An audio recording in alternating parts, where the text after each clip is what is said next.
depuis plus de 5 ans. Entre deux chaises de métal, la force révolutionnaire dans le balado de divertissement sportif.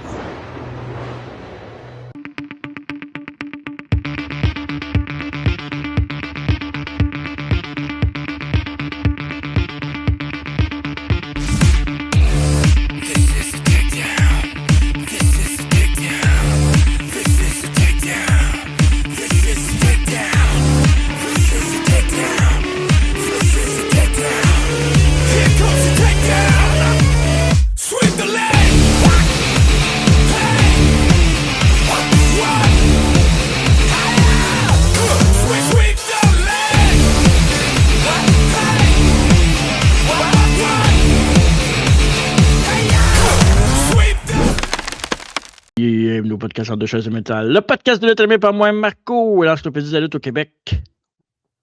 TJ Holiday. Je vais aller dire WrestleMania. WrestleMania.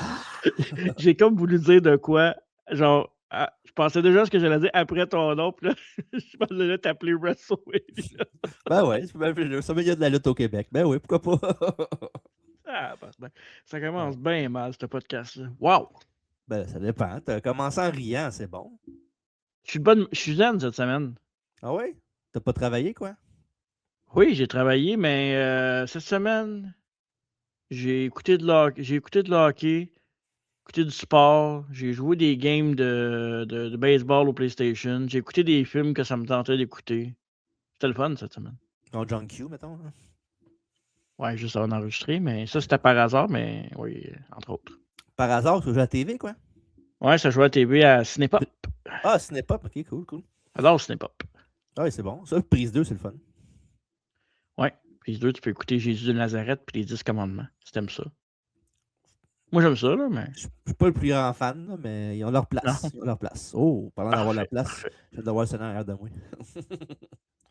Ouais, pas dans le show, Sonny. Ben oui, là. Ah, je sais.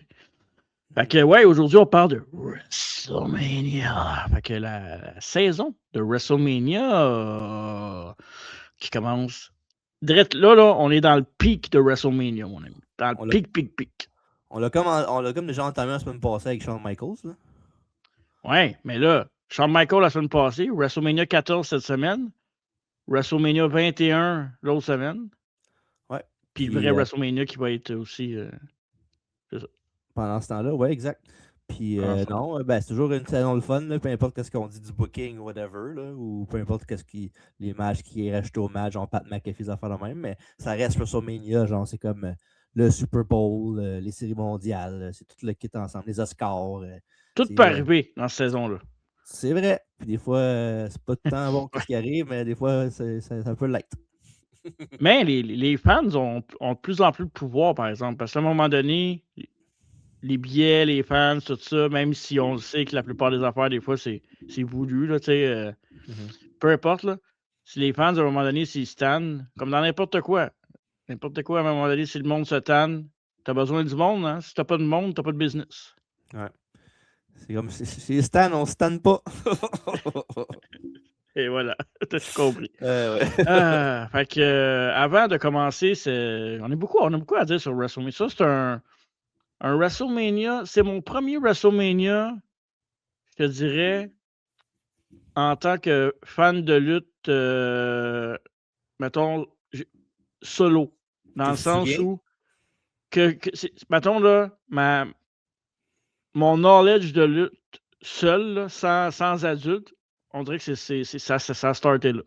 C'est fort possible. Moi, je pense que c'était WrestleMania 8. Je pense le mien que je me rappelle le plus quand j'ai commencé à écouter la lutte quand j'étais plus jeune. Mais non, c'est sûr que juste un petit peu avant l'Attitude Era, ben, un peu dedans, là, quand même une couple de mois après qu'il l'ait annoncé, là, comme quoi que c'est une nouvelle ère d'attitude puis que il n'y a plus de good guy contre bad guy, comme Vince avait dit. Mais non, je pense que tu n'étais pas le seul là-dedans. Je pense qu'il y a bien du monde qui a podcast ou qui est au Québec ou whatever que c'est la même chose que toi. Là. Parenthèse, par exemple, quand je dis knowledge de lutte tout seul, c'est pas mon premier WrestleMania que j'ai regardé. Là. C'est juste que, tu sais, avant, moi, j'écoutais ça avec mon oncle Alain. Fait que le premier que je me souviens clair, net et précis de l'avoir regardé avec lui, c'est Caesar's Palace.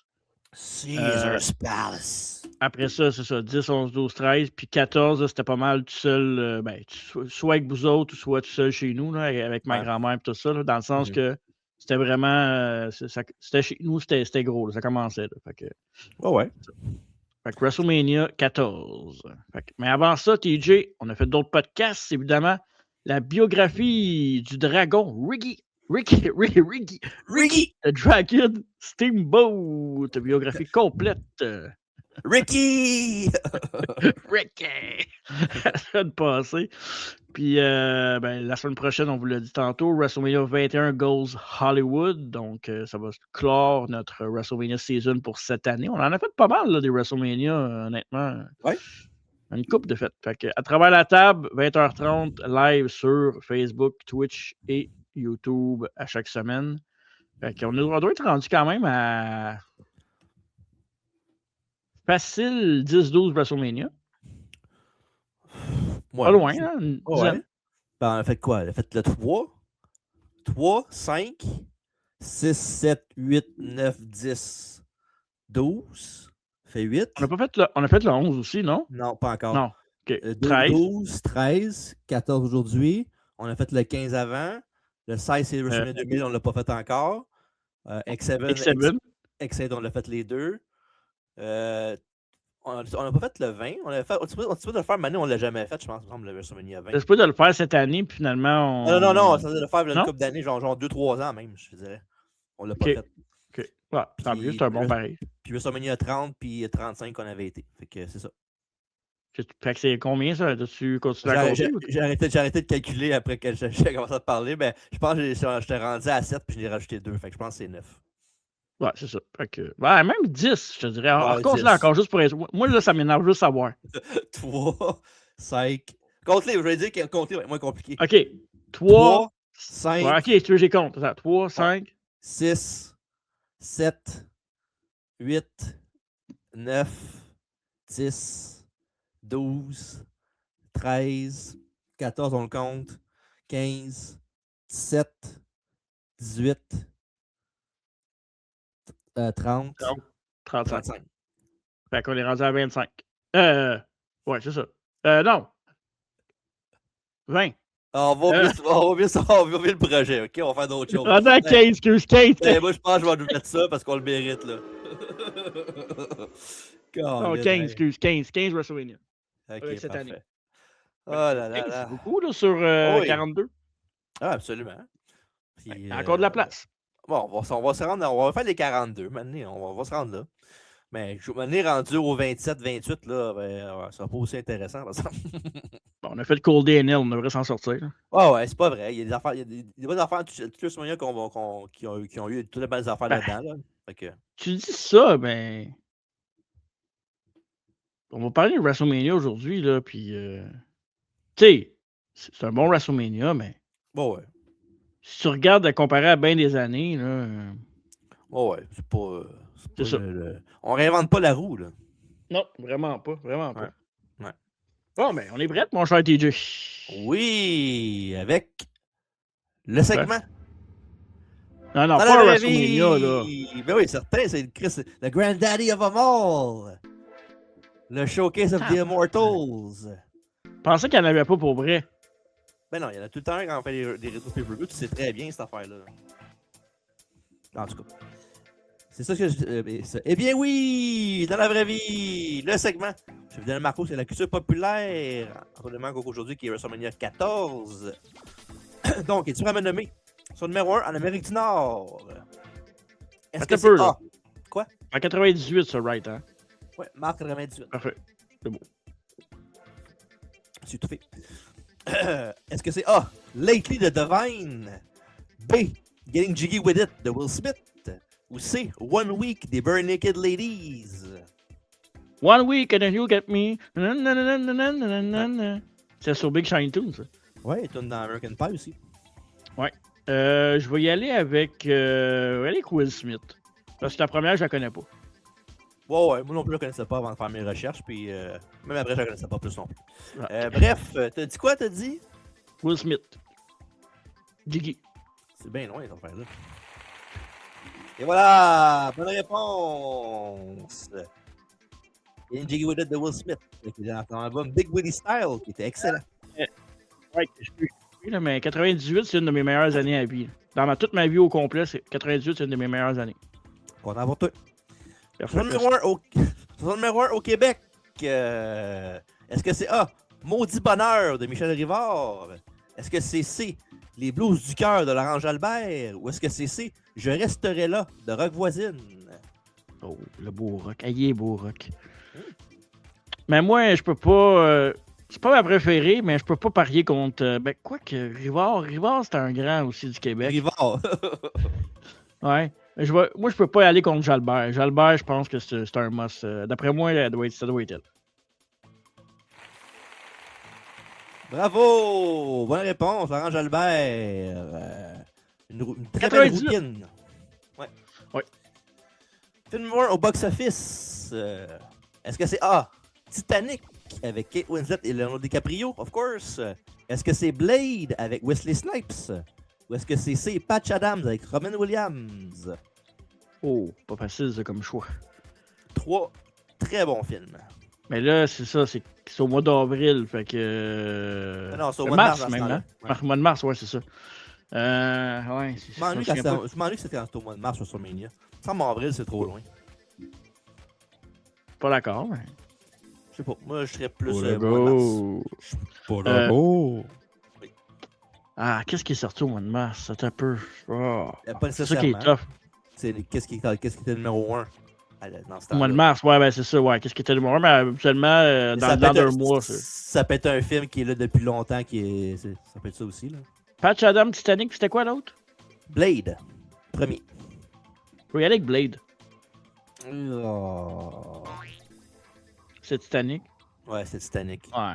Je me suis dit que c'était trop évident, là. Puis j'avais donné quand même un gros indice quand je t'ai dit ça peut être un film qui est là depuis longtemps, parce que Titanic, ça a été numéro 1 pendant genre 6 mois, je pense. C'était pas 6 mois, mais...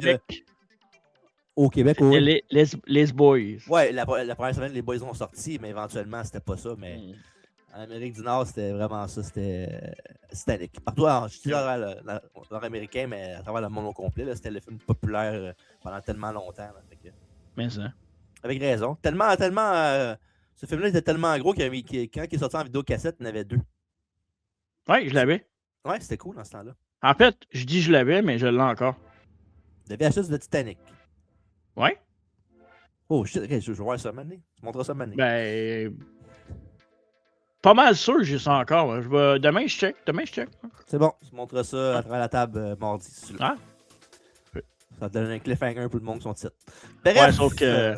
Oui. Ça, mardi, c'est pas celui-là, c'est l'autre mardi d'après. C'est ça? Parce que mardi, c'est. Ok, parfait. Regarde-toi une gêne. On peut, je te le rappellerai. Ah, ok. Jeu vidéo sorti alentour. Est-ce que c'est A, Resident Evil 2 sur PS1?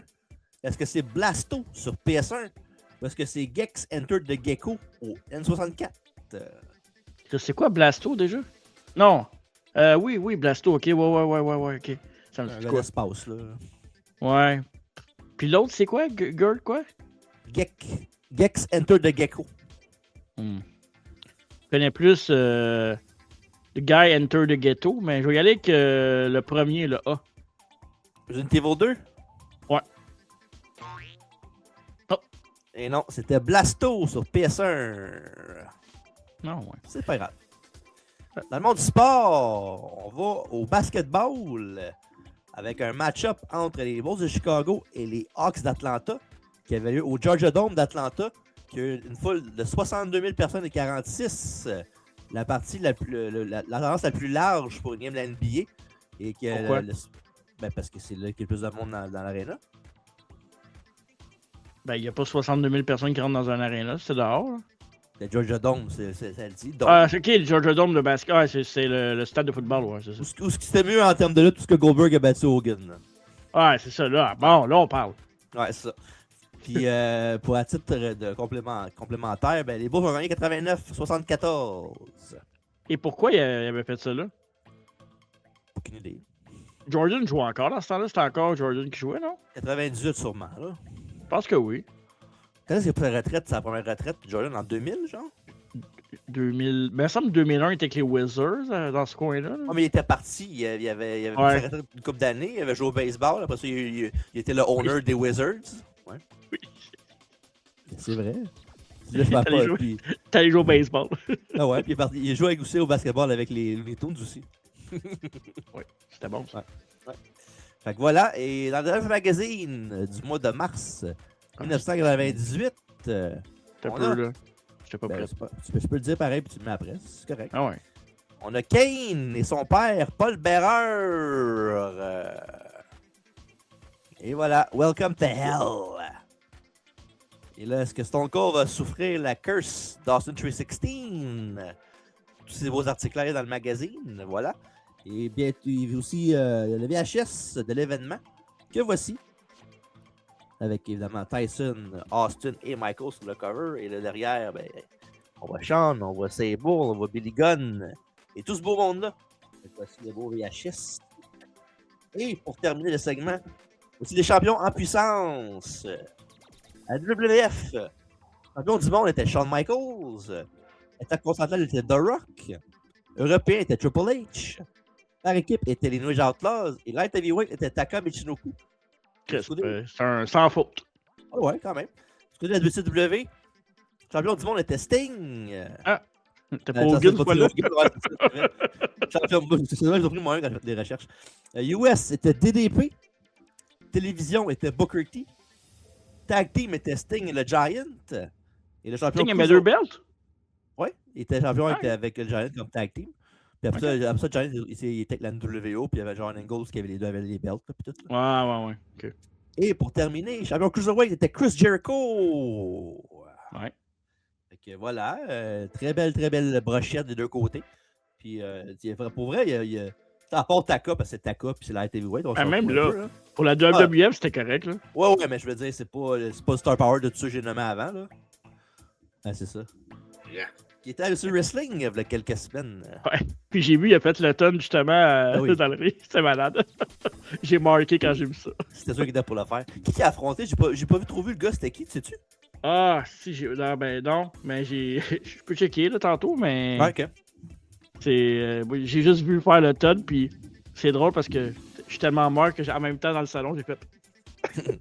Choppy, your pipi! Exact. Alors voilà, c'était dans la vraie vie. Merci d'avoir participé. Je veux pas l'avouer, là, mais celui-là, il était le fun. Wow! Content d'entendre ça.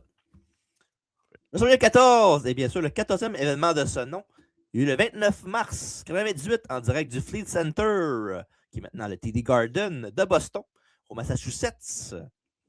19 028 personnes ont assisté au gala et le show a une cote d'écoute d'achat de pay-per-view de 730 000 foyers qui ont commandé l'événement. Le titre de comparatif, celui de l'année d'avant, qui était WrestleMania 13, avait été loué par 237 000 personnes. Fait que c'était un bond de quasiment 500 000 personnes. Ouais, exact. C'était gros, là. Ça a commencé, puis Tyson a beaucoup aidé, là. Ouais, j'étais là-dedans, moi, dans ces 700 000. Le pire là-dedans, c'est ces affaires de même qui fait que WWE font encore ce qu'ils font aujourd'hui, là, avec McAfee, du monde de même pour WrestleMania, vu que c'est ESPN et tout, là. Moi, j'ai pas de problème avec ça. Ouais, là où j'ai un problème, c'est quand c'est forcé dans des affaires que t'as pas besoin d'avoir ces gars-là. Tu sais, Orton, Cody, t'as pas besoin de ça. Là. Non. C'est ça. Je pense que j'ai vu un peu SmackDown les commencer avant de faire le podcast, là. Puis j'ai vu, c'est pas un gros spoiler que je vais te donner, là, mais j'ai vu Jelly Roll parler à Cody Rhodes. Je pense pas mal sûr qu'il va être dans le coin de Cody Rhodes pour contrebalancer Pat McAfee. Ouais. Ben ça, tu vas être content, là. Parce que. Ben tu vois, je t'arrête de regarder la promo. Je vais regarder après, mais Pat McAfee a coté une promo sur CM Punk. Bref, peu importe. Puis, qu'est-ce que j'allais dire? Ouais, tu vas être content. Bully Ray à Busted Open. Il est en tabarnak à cause de McAfee et Jelly Roll, à cause qu'il va être dans cette storyline-là. Puis il a dit, il dit, moi, rendu là, tu peux amener, comment il avait dit ça? Tu peux amener, Santa Claus, tu peux tout emmener les célébrités que tu veux dans cette rivalité-là. Tant aussi longtemps que c'est pas Cody contre Randy, je m'en crisse. T'as amené McAfee, t'as perdu mon intérêt dans le sens que après ça, tu peux emmener n'importe qui, ça change plus rien. T'as déjà fucké le chien. Ouais, c'est sûr, mais en même temps. On sait pourquoi ils font ça. Là, fait que, voilà. Bref, on commence avec les vidéos d'intro, avec la narration de James Fagan, comme d'habitude, et voici la traduction. La première tentation serait de dire que la transition a abandonné WrestleMania. Que ce grand spectacle, ce mélange intéressant de célébrité et d'athlétisme, a été pris en otage par une nouvelle génération de bandits. L'homme le plus méchant de la planète, le plus dur des SOB, le championnat régnant et dégénéré numéro 1. Ils sont des hommes déterminés d'écrire leur propre destinée. Que les historiens qui vont écrire leur histoire aient en enfer. Mais la tradition est bien en santé. Parce qu'après tout, malgré leur bravoure effrontée, c'est l'allure de l'or de la Fédération mondiale de lutte qui ont rassemblé ces hommes ce soir. La même ceinture qui a été immortalisée par André, Hulk et Sammartino. Le symbole d'excellence qui a inspiré Gorilla Monsoon, le gros chat Ernie Ladd et le chic Felipe Blassie. Une lignée créée par Vincent J. McMahon il y a quelque ça 50 ans plus tôt. Alors ce soir, à travers sacrifice et douleur, à travers les démonstrations athlétiques à couper le souffle qui définissent les limites mortelles, les hommes qui rejettent la tradition sont destinés à en faire partie. C'est WrestleMania, le plus grandiose des spectacles, la vitrine des immortels, un moment pour célébrer l'occasion. Et quelque part, au-delà des projecteurs, le père de la Fédération mondiale de lutte s'en régalera aussi. Et maintenant, M&M présente WrestleMania 14. Miam, j'ai eu faim. Puis, Mais oui, vas-y. Ça fait longtemps que j'avais regardé le show, puis Ouais, j'ai un... Ouais, ça fait vraiment longtemps. Puis j'ai un blanc pour... Ouais, j'ai un blanc pour l'intro. C'est-tu l'intro avec Blassie en noir et blanc? C'était-tu cette intro-là ou ça, c'était juste la vignette avant qu'il avait montré? Parce qu'il y avait une vignette avec Freddy Blassie pour... Il y a peut-être une couple d'intro de pay-per-view avec Freddy Blassie, mais c'est pas celle-là. Là. OK, parce que... Ben, à moins que ça soit pas l'intro du pay-per-view, mais il me semble que j'ai plus de quoi sur WrestleMania 14 avec Freddy Blassie. Ou à moins que ça soit le 15. Ça se peut que ça soit le 15. Peut-être le 15, ouais. Ouais, je pense que c'est le 15, exactement, ouais. OK. Ouais. Fait que voilà. Puis l'affaire que je trouvais cool après l'intro de narration, puis tout, là, tu sais, il montre, il prédit c'est WrestleMania 14, présenté par M&M, puis tout. Puis là, ils vont comme s'ils étaient dans un musée, genre. Puis il y a des images de toutes les WrestleMania à côté de l'autre, comme tu te promenais, puis tu regardais un peu partout voir les images. Ouais. Je trouvais ça vraiment cool. En fait, penser un peu quand on avait été à Access, là.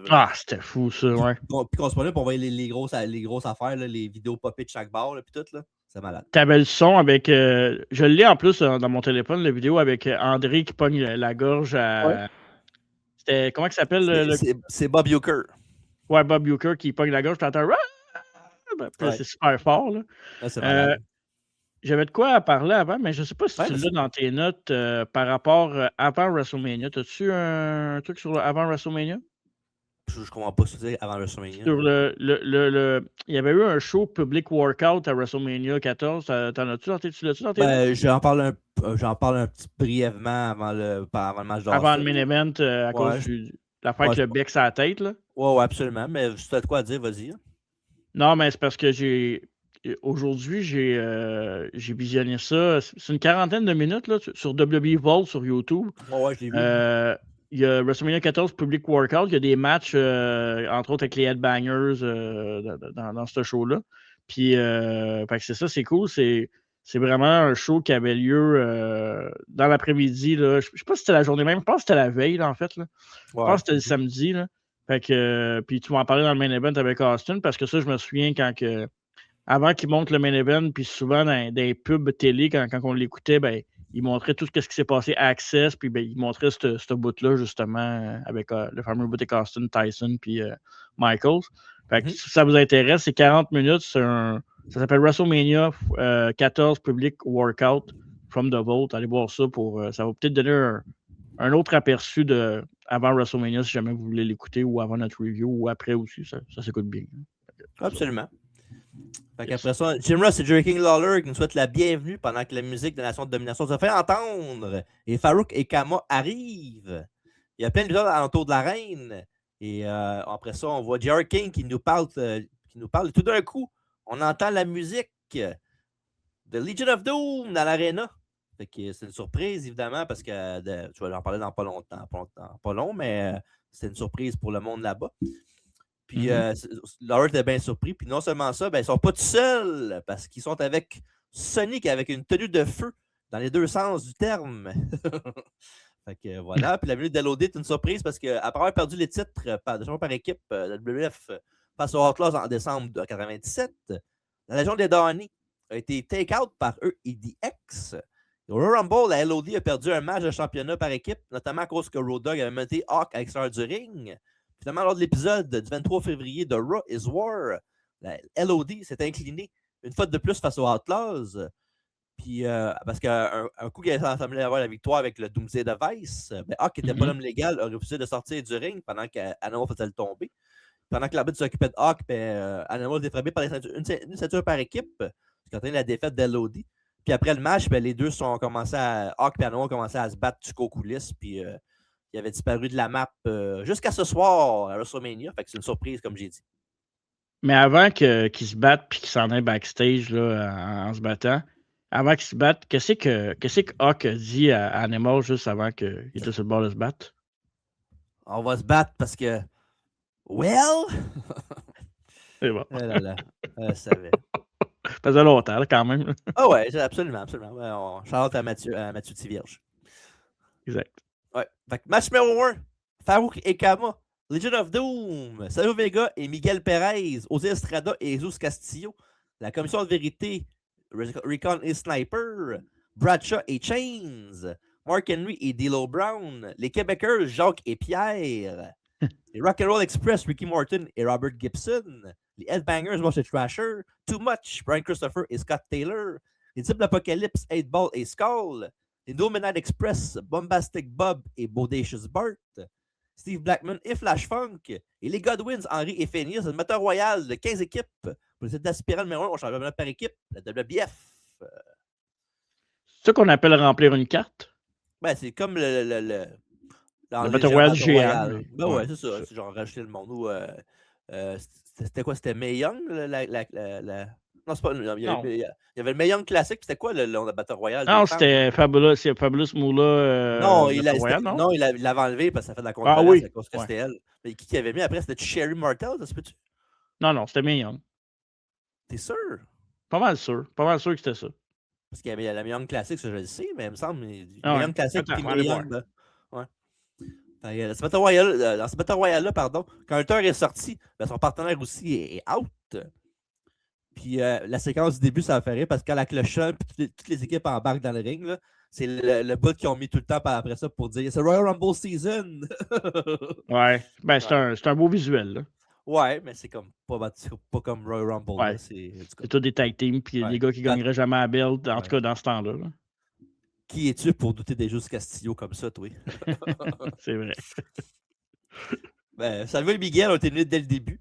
Barry Windham est arrivé et en courant, il a lancé Chains par le troisième corde parce qu'il faisait équipe avec Bradshaw. C'est un ancien partenaire de Windham. Puis, je sais pas si tu sais, là. Mais Barry Windham, c'est l'oncle de Bill Wyatt. Ben, voyons donc. Moi qui est un des plus grands fans, je savais pas ça. L'asperge du site, c'est pas c'est qui, là. Ben, merci pour ce complément d'information. J'apprécie. Ça fait plaisir. Anytime. Après ça, D'Lo et Jacques sont expulsés. Leur équipe a donc été éliminé. Et pendant l'action, Kurgan est arrivé pour sortir ses partenaires de la commission de vérité, Sniper et Recon, en éliminant Sniper. Ricky Morton a été expulsé par Henry Godwin.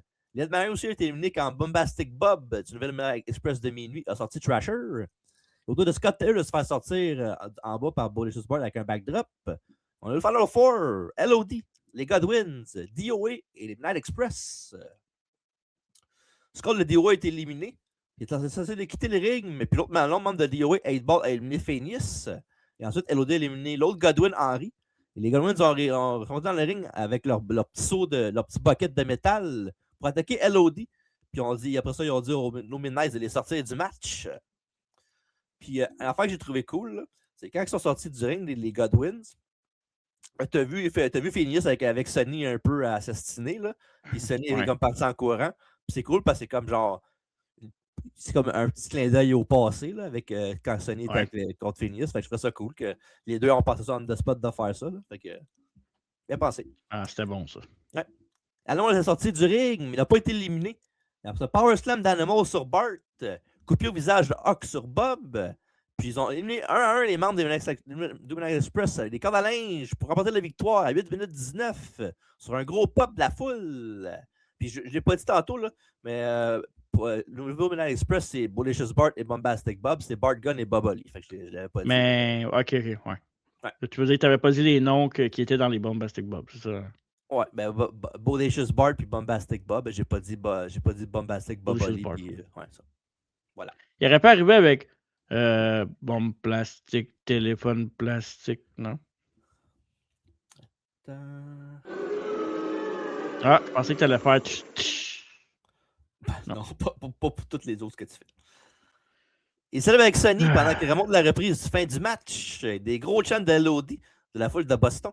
Fait que voilà. Fait que toi, l'appréciation de Battle Royale. Hein? Je suis pas un fan des Battle Royale. Royal Rumble, oui, mais je suis pas un fan des Battle Royale en général. Puis, qu'est-ce que je trouve qu'il y en a trop dans le monde de la lutte, pour vrai. Là. C'était cool de voir plusieurs tag teams différents pour les entrées, pour l'interaction rapide. Mais non, pas plus que ça.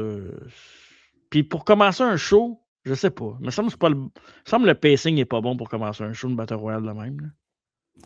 Ouais, mais surtout que il aurait pu faire le switch avec le match d'après. Ça aurait été un petit peu mieux. Mais en même temps, la foule a réagi. Non, mais la foule a réagi pour LOD plus qu'ils ont réagi pour n'importe quoi dans le match d'après. Fait que... Ouais, je pense que c'était pour ça précisément que c'était là. Je pense que c'était vraiment pour le retour d'LOD.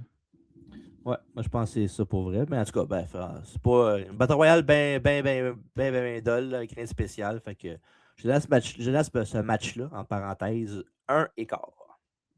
Ouais, c'est parfait. J'avais donné 1,5. J'étais un petit peu plus généreux, mais ouais. Je voulais être poli. Là. J'ai joué galant. Tu fais une pause, ben voyons donc. C'est une équipe de filles. Oh là là. Malheureusement pour les World Warriors et leur nouvelle gérante, ils n'auront pas les ceintures par équipe dans cette run-là. Non. Puis Sony va quitter la compagnie en juin. Ils vont aller après ça en field contre leur ancien gérant, Paul Ellering, qui va s'aligner avec Scott et 8-Ball. Les titres de l'Apocalypse. Au grand plaisir de Dave quand je dis ça. Oui. Nous avons droit à un résumé de tout le travail médiatique effectué par les lutteurs pour promouvoir le spectacle durant la semaine. Ça incluait un exercice privé de DX où Tyson et HBK ont embrassé Stone Cold sur la tête quand il était pris dans les cordes. Austin était à l'émission Regis et Katy Lee. Flash Frank était interviewé par une émission jeunesse de la Nouvelle-Angleterre et un dîner VIP avec les stars de la WWF au restaurant Boston Park Plaza. Alors voilà. Puis, qu'est-ce que. Ah non, mais je vais attendre. Je le dis tout de suite. Ouais, j'avais pas aimé ça, moi. En tant que jeune fan, adolescent, ben, on était en 5e année à peu près dans ce temps-là, début d'adolescence. J'avais pas aimé ça, voir ça avec Austin puis The Rock. Pas Austin, Tyson puis Michaels qui l'embrasse à la tête. Là. Ça m'avait. J'avais trouvé ça un peu niaiseux. Ouais, ça fait pas sérieux, genre. Ça fait pas sérieux, puis tu sais, on est supposé avoir une guerre vraiment hautement médiatisée, puis que, tu sais, non, j'avais vraiment pas aimé ça. Je me souviens à l'époque que j'étais fâché. Ouais, mais en même temps, ça fait chier Austin qui donne un bec sur la tête, là. Ouais, mais ça avait pas l'air de. Je trouvais que ça faisait comedy act pas mal, là, mais bon. Ouais. Mais en même temps, pour qu'ils soient dans les corps de même, ils ont fait de quoi avant quand même. Là. Ils l'ont quand même attaqué, ils avaient mangé un super kick, tout ça. Là, fait que... Non, je sais bien. En tout cas. Match numéro 2. Aguila contre Taka Michinoku pour le championnat Light Heavyweight, la WWF. Et l'arbitre du match est Jack Down. Ouais. Oui, vas-y.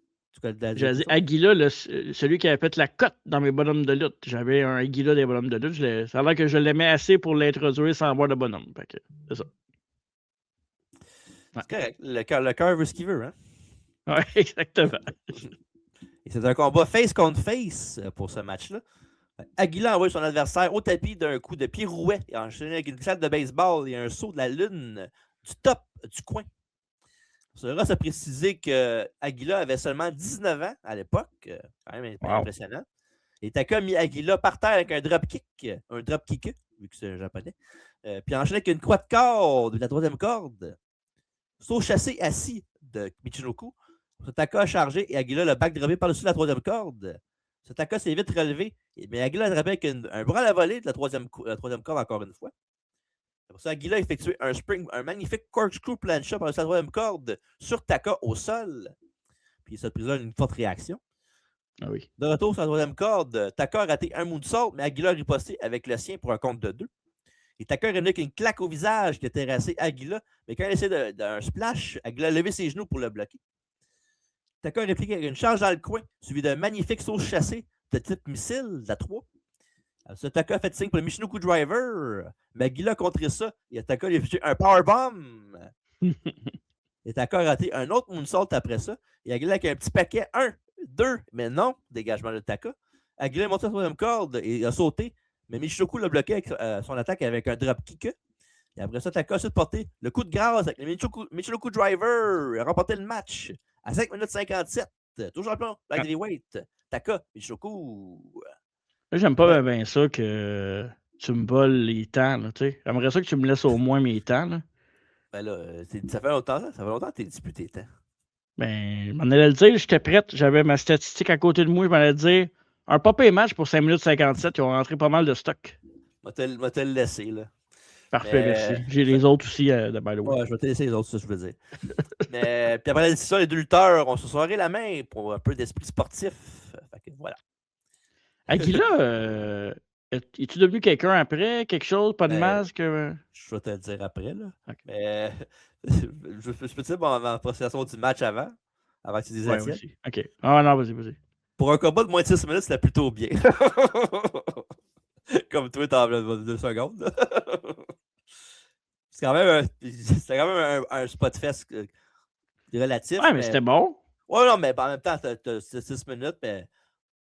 En tout cas, c'est un spot fest pareil, là, mais ils ont fait ce qu'ils avaient à faire dans le temps qu'ils avaient alloué pour 100%. existant, là. Fait que voilà. Ouais. Toi? C'est pas mal la même chose. Ben moi, honnêtement, je sais que la division Light Heavyweight, c'est pas la division Cruiserweight de la WCW. Mais t'avais, Taka, t'en avais quand même des pas pires, là, puis Taka, moi, j'ai rien contre Taka. Je trouvais qu'il était bon, Taka, quand même. Là. Ah ouais, il a quand même marqué, il était un des seuls dans sa gang, mais à WWF, dans ce style-là. Mais il a quand même marqué Taka, là, pour vrai. Ah ouais. Moi, j'ai rien contre Taka. Puis non, j'ai apprécié le match. C'est pas long en plus, fait que. Mais ça aurait dû commencer le show. Après ça, tu fais un Battle Royale deuxième, puis ben, à cause du pop d'Elodie, je comprends. Fait que non, j'ai apprécié ça. Moi, j'ai donné au match 2 3/4. J'ai la même note. Fait qu'on a la même appréciation du match, puis la même note. On a vu la même chose, c'est bon. Hein? Ouais. C'est bien le fun. Taka va rester champion jusqu'au mois d'octobre, quand il va perdre le titre à Judgment Day In-House contre Christian. C'est vrai. Et Aguila, lui, c'est ton information. Aguila va avoir un petit changement dans quelques mois quand il va redébuter sans son masque sous le nom de Papi Chulo. Oh! C'est-tu le même qu'à NWE? Non, pas Papilito, Papi Chulo. Ah, ok, Papilito. Papi Chulo, Papi, bang on me. Et après ça, par la suite, il va donner aussi Esserios. C'est Esserios! Ouais. Ah, ben, c'est pour ça qu'il était bon, Aguila. C'est pour ça que je l'aimais. Ah ouais, je comprends. Pas autant que Mathieu, là. Je sais que Mathieu est un gros fan de Serios. Hey, Conan et Serios, les meilleurs. Tu sais, après ça, moi, Tatanka puis IRS, mettons, tu mets nos crews ensemble. Je pense que j'aime mieux Aguila puis Conan. Ouais, niveau in-ring talent, peut-être, mais. Juste Aguila, puis l'autre Conan m'en fout, mais Aguila, tout seul. Mais Conan, avec son petit foulard bleu puis sa roulade, là. Ah ouais. Wow. Classique. Oh là là! On va ensuite faire une entrevue avec The Rock, réalisée par Jennifer Flowers. Et Jennifer qui, vous me le demandez? On va lui donner ses fleurs. Ouais, c'est cette femme qui a eu une aventure avec le président Bill Clinton. C'est pour ça qu'il était dans les nouvelles. Une parmi tant d'autres, j'imagine. Ah, ça là, ça c'est disgracieux de la part d'un journaliste de divertissement sportif. C'est très documenté, je te ferai remarquer que Clinton est plus qu'une maîtresse. Là. Ouais, mais plus qu'une. Tu dis ça comme si les politiciens se tapaient du monde ici et là, puis faisaient des affaires croches dans le dos du monde, puis qu'ils comptaient des menteries. Mais voyons donc. Méchant clown, toi. Ben voyons, OK. Bref, fait que c'est ça. Elle lui demande comment les choses se passeraient s'il était à la tête du pays. Il répond qu'il préférait qu'on l'appelle le régneur. Rock affirme aussi que tant qu'il possède son manoir à Miami, il s'en fout des sans-abri. Puis après ça, Flowers lui demande comment dirigez-vous la Maison-Blanche? Puis Rock, il dit tant que les stagiaires sous les ordres de Rock connaîtraient leur rôle et fermeraient leur bouche, puis qu'ils ne feraient rien d'oralement mal, il serait en disant moralement mal, pardon, tout irait bien. Ok, voilà. C'est la première fois qu'il avait dit Know Your Role, puis What the Rock is Cooking aussi, c'est dans ce show-là. Ah. Après ça, on a Chris Warren et le DX Band, avec, pour ceux qui l'ont reconnu, Jim Johnston à la basse, qui sont là. Oui ou quoi? Ben, Jim Johnston, le meilleur, là. Moi et Alfredo, on attend les deux qui reviennent. Ah, pourquoi il n'est pas encore Hall of Fame? Il n'y a pas un gars, lui? Non. C'est un gars qui faisait de la musique, peut-être qu'il pourrait continuer le legacy de son père. OK. Non, mais elle cherchait le drum roll de comédie parce qu'il avait une joke avec un nom qui s'appelle Johnston. J'étais vraiment sérieux. Là. C'est un génie, ce gars-là. Là. Va voir les vidéos, là, c'est malade. Oui, je sais. J'ai déjà vu des vidéos comment il crée les tonnes. Puis, c'est malade. Oui, c'est sûr.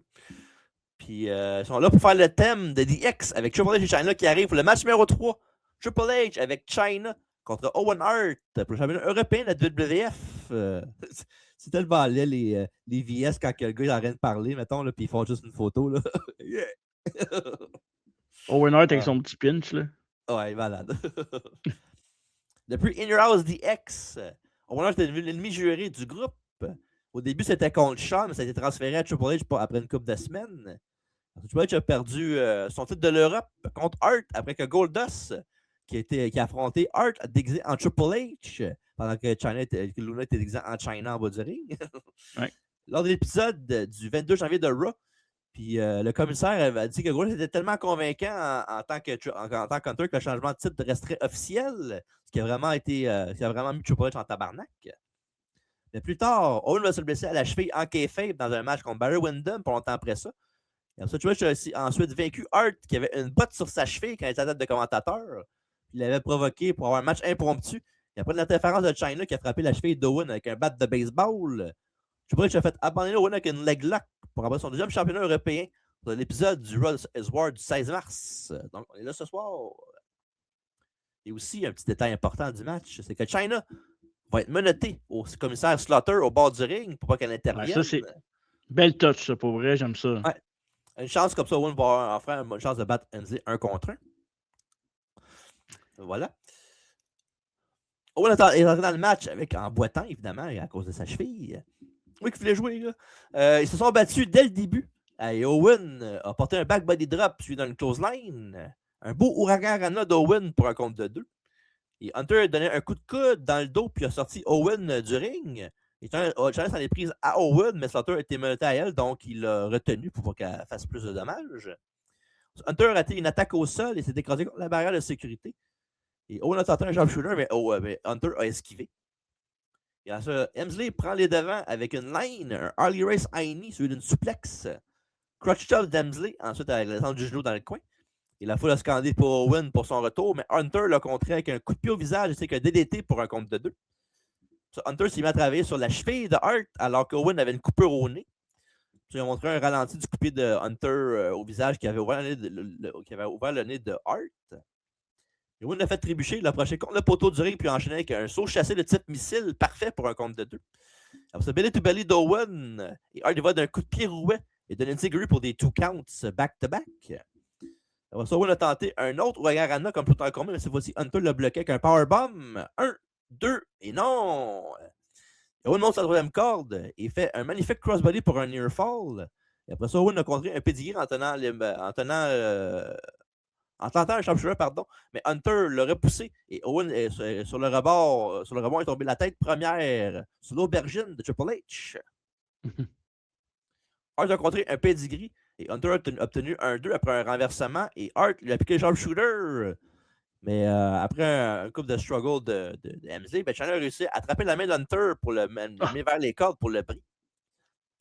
Et après ça, à l'extérieur du ring, Chyna a lancé de la poudre aux yeux du visage. au visage de Slaughter. C'est-tu des restants de poudre de Sean ou. Oh, sûrement. Ça doit sûrement être lui qui a donné son stash à China. Parfait. C'est bon. Owen est allé vers elle et Hunter lui a donné un coup de joue dans le dos. Et Sean a donné un coup bas à Owen pendant que l'arbitre s'occupait d'Hunter. Et un peu de pour plus tard. Et c'est MZ qui remporte le match. En 11 minutes 29, précisément. Okay. Donc, après le match, Sean a été libéré de ses menottes. Il a donné un coup d'avant-bras à Slaughter et il l'a piché au bord de la barricade. Ouais. C'était malade, ce spot-là. Ouais, vraiment. Là. Et pour ensuite célébrer la victoire de Triple H. Avec un très bon match, mais avec une fin. Comme quoi, on savait que Sean n'était pas intervenu quand tu connais ta lutte. Là, que tu sais, fais telle affaire pour qu'elle intervienne, fais telle affaire pour que ça arrive. Puis, anyway, surtout qu'en plus, je peux pas rien faire tout seul jamais. Là, fait que, voilà. Bon, il fallait qu'il y ait une petite knock sur Triple H. Pas ma dernière. Belle chimie entre Owen et Triple H pour le titre européen. J'ai toujours aimé voir ces deux-là ensemble. J'aime. J'ai aimé le. C'est un détail personnel, là, mais le Enziguri sur Triple H puis la façon qu'il le mange. Là. La façon qu'Owen le fait puis la façon que Triple H le mange. Je sais pas. J'aime cette combinaison-là. Puis j'aime beaucoup la touch de Chyna, même si on savait un peu qu'est-ce qu'elle arrivait. Quoi qu'à l'époque, on était peut-être un petit peu plus naïf. On s'en doutait, mais on était quand même un petit peu plus naïf qu'on l'est aujourd'hui. Je pense que c'est une affaire que tu pourrais refaire aujourd'hui avec un certain swerve, puis le faire, pas swerve Strickland, mais un swerve dans le match pour faire en sorte que tu peux aller d'un bord pour de l'autre pour mêler un peu les cartes. Non, c'est vraiment. C'est intéressant comme WrestleMania match. Probablement quand tu regardes la carte, probablement un des top matchs que tu as le goût de voir sur la carte. Oui, absolument. Puis, fais ça. Puis, j'ai donné à ce match-là 3,5. Oh, j'ai donné à ce match-là 3 et 1 quart. Pas très bon non. Bon, ouais, c'est bien correct. Ouais. Après ça, Hunter va perdre la ceinture européenne le 20 juillet à Raw contre D'Lo Brown de la Nation de Domination. Et parlant de la Nation de Domination, on va faire un heel turn quand il va se joindre au groupe en attaquant Ken Shamrock qui avait un tag match contre Rocky Maivia et Mark Henry. Puis après, de cette façon-là, quand DX et la Nation vont s'affronter, Owen et Joey vont continuer leur rivalité. Oui, avec la DX qui avait imité Owen avec leur saut de Nugget. Là, c'est qui l'avait fait? C'est Jason Sensation. Ouais, c'est ça, exact. C'est excellent. Il était bon. Il était très bon comme imitateur. Ouais. Paquet vidéo sur le prochain combat qui est le match par équipe mixte. Il est rongé par la jalousie envers Sable, sa femme et Valet, dont la popularité était immense. Mero a cherché à cacher ses tenues provocantes. Tu fais exprès. Et a fini par lui ordonner de retourner dans les coulisses lors de ses matchs, la remplaçant par Goldust. C'est l'huile de bonne. Ménage là-dedans. Julien qui rentre dans les boys sur provocante. Comment les gars, faites-moi une face de carême. Ça fait chacun une ligne. Ah, je t'allais. Bien que leur collaboration était bonne au départ, Luna Vachon, la valet de Goldust, montrée de plus en plus méprisante envers Sable. Elle aussi est la cible des moqueries de Mero et Goldust. Et Sable a fini par riposter. Et quand la bagarre a éclaté, le partenaire a essayé de les séparer, mais Goldust a attrapé Sable et l'a maîtrisé, ce qui a fait que Mero est encore plus jaloux. Il s'est mis à attaquer l'homme doré. Et les deux hommes se sont ensuite affrontés lors d'un match à Raw où les deux femmes étaient menottées au poteau du ring pour empêcher la bagarre. Mais après que l'arbitre a été mis hors de combat, Goldust a volé la clé et a libéré Luna qui avait attaqué Sable avec du maquillage, lui barbouillant le visage avant de lui jeter de l'eau d'en face. Et après ça, Goldust a ensuite défié Mero et Sable pour un match mix ce soir à WrestleMania. Avant qu'on commence le match, je me posais la question pendant que tu parlais du preview du match. L'affaire de Mero et Sable, que moi je trouve excellent qu'il soit jaloux, puis que, bon, on sait que Sable, elle se montrait beaucoup, là, mais mettons, enlève le bout de tout ce qu'elle se montre, puis qu'il est juste jaloux parce que c'est une belle femme, là, puis qu'elle prend trop d'attention. C'est ça, c'est le spotlight qu'il enlève sur lui, c'est plus ça l'affaire. Là. Peux-tu faire ça en 2026? Sans le bout de tout ce qu'elle se montre trop, là, mettons? Ben, oui, je sais pas, peut-être pas de l'habiller, mais oui, ça peut faire, c'est sûr, je pense. OK. Non, mais parce que, tu sais, ça joue quand même sur les codes hommes et femmes. Oh ouais. Mais en même temps, c'est vraiment le spotlight qui fait en ça. Mais Parce que ça fait un peu sexiste aussi, mais est-ce que tu peux encore jouer cette carte-là? En même temps, si tu veux être un bon heal, c'est compliqué, mais moi j'ai l'impression que tu peux le faire pareil. D'une bonne façon, tu pourrais le faire. Ouais, c'est sûr qu'avec les bons éléments puis un peu de politically correct aussi, là, mais c'est bon. Ouais, je vais garder cette question-là pour Alfredo quand on va boire notre boîte de coco en fin de semaine. Ouais, puis garde ça dans ton calepin de notes si tu veux faire des affaires. Là. Ouais, mettons. On s'en reparle. Ouais, ok. Oh, ça paraît margeux, qu'est-ce que je vais attendre là? Parfait, on va s'en parler. Désolé tout le monde. Match numéro 4. Goldust et Luna Vachon contre le merveilleux Marc Mero et Sable dans un mix tag. Et l'arbitre du match est Jimmy Corderas. Oh yes. Ouais, mettons. Goldust et Mero ont commencé le match. Luna a pris le relais, puis Sable a dû rentrer en scène qui a déclenché l'hystérie de la foule. Mais Luna s'est sauvée de Sable ayant peur d'elle. Elle a passé le relais, laissant la place à Goldust et Sable a délaissé sa place. Mero a passé le relais à Sable qui a donné un coup de pied d'art martial à Goldust. Et Sable voulait que Luna remonte dans le ring, mais Vachon ne voulait pas faire que Sable de nouveau passe le relais à son partenaire Marc Mero.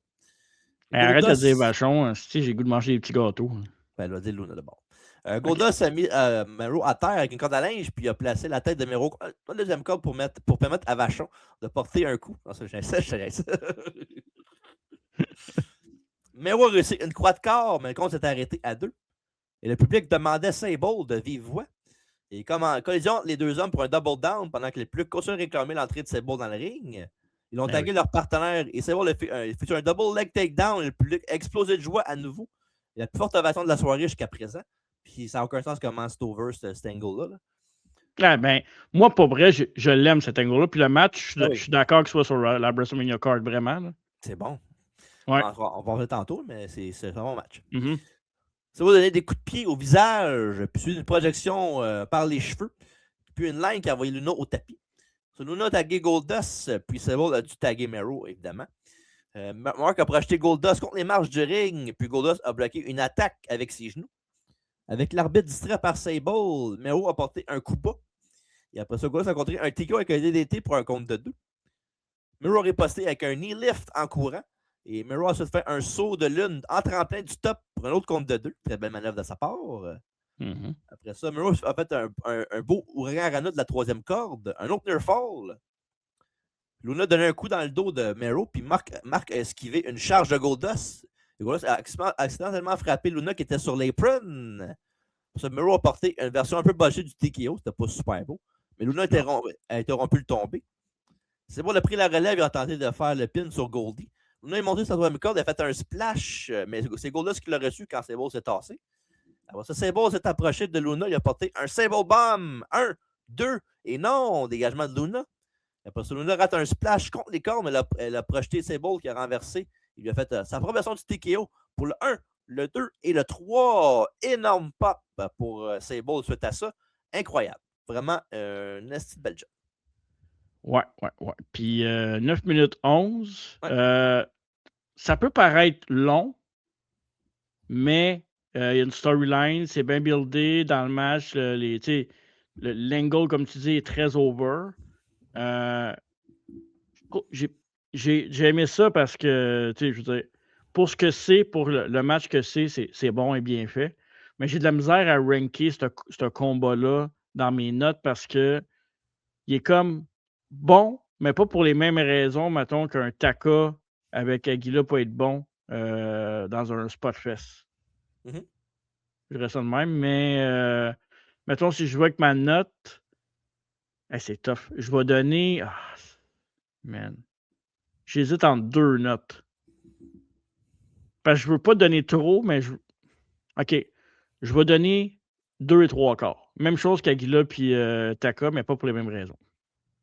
OK. Ben, avant de dire mon appréciation du match, ben, j'avais pas fini encore, mais c'est pas grave. Après la décision, Mero a levé le bras de Sable en guise de respect. Puis en affaire, j'ai trouvé ça un peu niaiseux. C'est que JR au commentaire dit que Mero encore veut le spotlight, mais il était irrespectueux. Il a levé le bras puis il n'a pas fait rien d'autre de spécial. Là. Fait que je sais que c'est l'histoire qu'ils veulent dire qu'ils veulent mettre à TV, mais il n'a rien fait. Là. Non, mais je comprends son angle. Son angle, pourquoi il dit ça, c'est que il veut qu'on parle de lui pour le beau geste, parce qu'en faisant ça, ça lui met le spotlight sur lui que c'est un bon gars. Ouais, mais c'est très deuxième, troisième degré, là. C'est juste les gens intelligents qui peuvent le comprendre, comme moi, mettons. Oh, c'est pour ça que c'est mal fait d'abord. Bref, c'est comme j'ai dit, c'est un des meilleurs exemples d'une foule qui soulève un match. Mais l'action n'était pas mauvaise non plus dans le match. Pour vrai, c'était quand même crisp. Là. Puis non, vraiment un match à regarder si vous ne l'avez pas vu, juste pour l'aspect que la foule est dans ta barre tout le long. Là. Je disais, ce match-là, j'étais plus généreux que tout. J'étais 3 écarts.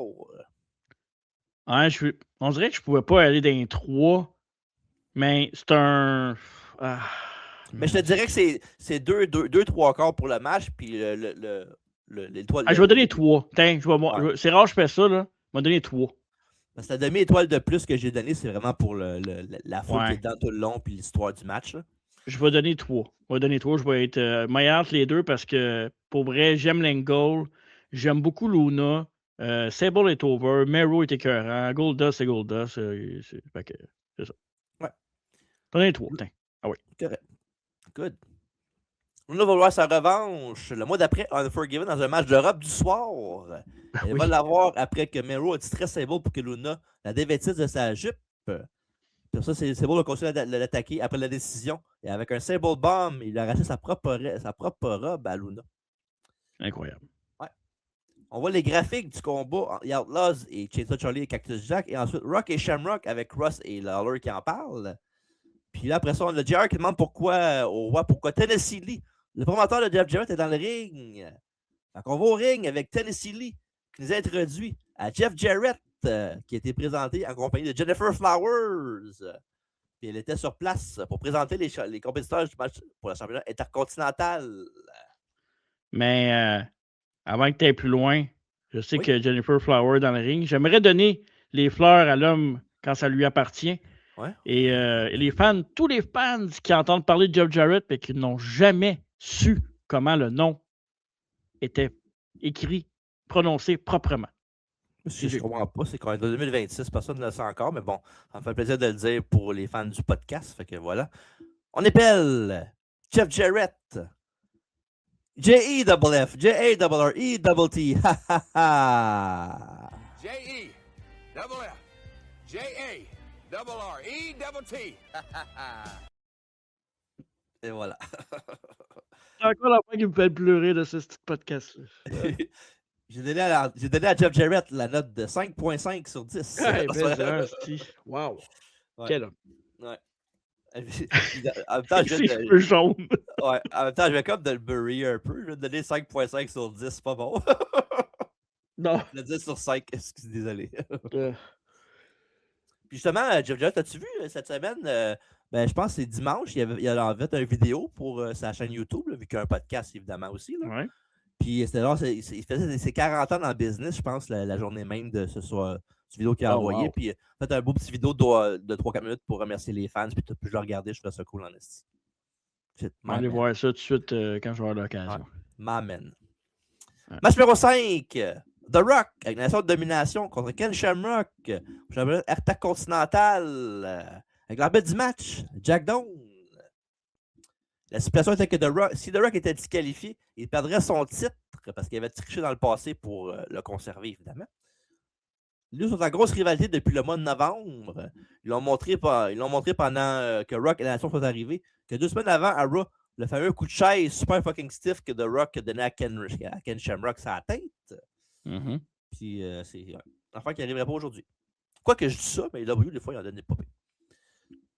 Shamrock était furieux dès le début. Il a donné un coup de pied au visage de The Rock, suivi d'une corde à linge par le 103e corde.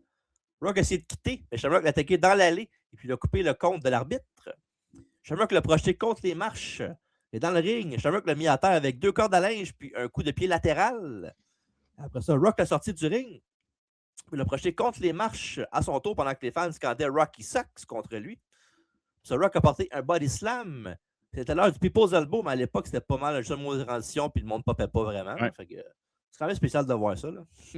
Mm-hmm. Shamrock est venu à la charge en projetant Rocky par le 103e corde. Shamrock est remonté dans le ring et a mis une chaise. Il a vu de leur donner, de la poser, il a plongé pour essayer de la lui prendre. Pendant ça, le Rock est emparé de la chaise, puis il frappait Shamrock à la tête, encore une fois, avec un super coup de chaise stiff. Rock a tenté de le tomber. 1, 2, mais non, Shamrock dégage une extrémiste. Pour ça, Ken enchaîné avec un coup de coude en sautant, un sidekick et un power slam qui avait eu un compte de 2, pardon. Sur Shamrock a enchaîné avec une souplex ventre à ventre, très bien exécuté. Ankle lock et Maivia abandonnent pratiquement aussitôt. Et on a un champion intercontinental ce soir à WrestleMania 14. Mais, après le match, la nation a attaqué Shamrock, mais Ken les a neutralisés un par un avec des billets souplex, même Mark Henry, le plus gros membre de la nation. Ouais. Puis après ça, Shamrock a ensuite encore appliqué l'ankle lock à Rocky. Puis dans un bel touch, ben, il y a Farouk qui est arrivé en courant. Puis quand il est arrivé dans la base de ring, il fait fuck off, mange la merde. Puis tu voyais Rock faire ah, aide-moi. Ouais, c'est malade. Farouk en jeans, c'est badass. Là. Ouais, Farouk, c'est un badass, là, pour vrai. Là. Tellement. Puis ça a eu un gros pop quand il a fait ça. Mais Shamrock a maintenu sa prise. D'autres arbitres et officiels sont arrivés, mais c'est bizarre. Le 3/4, je ne l'avais jamais vu de ma vie, puis je ne les connaissais pas. Fait que je me dis que c'est absolument des lutteurs indépendants. Hein? Ouais, sûrement, ouais. Puis après ça, Shamrock a fait des billets souplex à 3 de ses officiels, en parenthèse. Ouais. Puis après, un homme en costume que je n'avais jamais vu de ma vie avant. Puis on voit le Rock souffrir des cris de douleur, sa bouche ensanglantée. Les secouristes sont intervenus pour évacuer Rocky sur une civière. Les caméras étaient concentrées sur Shamrock. Rock était sorti de là. L'arbitre a annoncé que la décision a été renversée suite à l'attaque de Shamrock après le combat. Et le Rock a donc été déclaré vainqueur par disqualification. Après ça, Shamrock, en tabarnak, a attaqué Rocky dans l'allée en le faisant tomber de sa civière. Ça, c'était malade. Ouais, ça, c'était un Chris. Puis il a donné un body slam sur la scène du DX Band. Le public était en délire et Shamrock a quitté sous les acclamations du public. Le match a duré 4,49, mais on voyait que c'était vraiment plus pour laisser du temps au aftermath. Là, pour, c'est un story, match. C'est un story match, vraiment raconter l'histoire. Je me souviens quand on a fait Shamrock le mois passé, c'était le mois passé, ouais, quand on a fait Shamrock le mois passé, tu n'avais pas aimé. Non, je pense que tu n'avais pas aimé ce match-là. Hein? Je sais pas que j'avais pas aimé le match, j'avais pas aimé le fait qu'il n'avait pas donné la belt ce soir-là. Ouais, c'est ça. C'est ça qui, selon toi, c'est ça qui a coûté un peu l'évolution de Shamrock. Là. C'était trop tard après. OK. Mais bon, si vous voulez savoir qu'est-ce qu'on avait dit de ça par plus en détail, ben allez voir la bio de Shamrock qu'on a faite le mois passé. Mais est-ce que, mettons, c'est le résultat qui te dérange ou le match en tant que tel? Non, le match, la décision, l'aftermatch, je m'en fous. C'est parce qu'il faut qu'il gagne la belt. Là. C'est assez. Là. Ouais, c'est ça. Il peut pas toujours se faire screwer, mettons. C'est ça. Fait que c'est pas mal ça. Sinon, comme le combat est court, mais l'histoire du match est bonne, puis le segment, l'aftermath est divertissant à fuck. Fait que c'est pas mauvais. Fait que j'ai donné à ce match-là 2 et 3/4. Oh, tu vois, moi j'ai donné 3/4 à celle-là. Fait que j'ai comme. Si, ouais, ok. J'ai donné plus que Goldust, puis parce que l'histoire m'intéressait plus, puis que c'est ça. Tout le kit. Je donnerai pas trop, moi, par exemple. Moi, je vais laisser ma note de même. Ok, parfait. Juste un visage, j'aimerais ça qu'elle reste intacte. Compris le wiper? Exactement. Shamrock va se faire tourner par Owen Hart, comme je disais tantôt. Il va passer le milieu de l'année contre lui. Le Rock et la Nation vont être en feud avec Triple H et DX ensuite. Puis MZ va battre Rocky. J'avais été Constantin à SummerSlam 98 dans le combat d'échelle. On a commencé avec les lutteurs actuels pour dire que la lutte c'est tough et qu'ils sont des athlètes de haut niveau. On a Austin, Shamrock, Mero, Farouk, Taker, Shawn Michaels et The Rock qui sont dedans. Fait qu'un bon commercial, très très bien fait de WWF. Petite intervention des commentateurs. On voit ensuite qu'il amène le dumpster aux abords de l'arène. On va au match numéro 6. Cactus Jack et Chainsaw Charlie contre les New Age Outlaws, Road Dogg et Badass Billy Gunn. C'est un combat de dumpster par équipe de la WWF et l'arbitre du match est Tim White.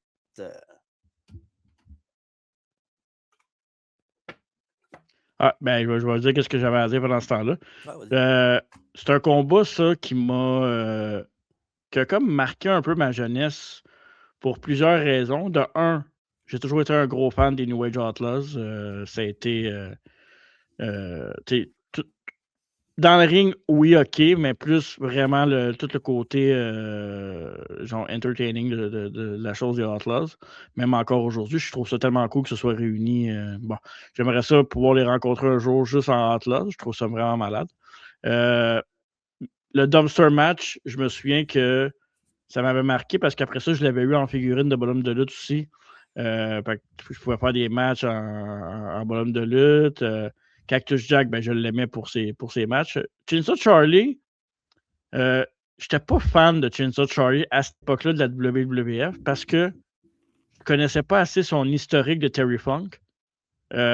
Mais plus qu'on fait de podcasts, plus que je me renseigne sur la lutte, plus que j'entends, puis m'a encore name-droppé le Busted Open qu'il parle souvent de Terry Funk pour plusieurs raisons, dont Tommy Dreamer, que c'est un gros fan, entre autres, de Terry Funk. Plus que j'entends parler, plus que ça m'intéresse, puis j'ai beaucoup plus de respect pour lui que...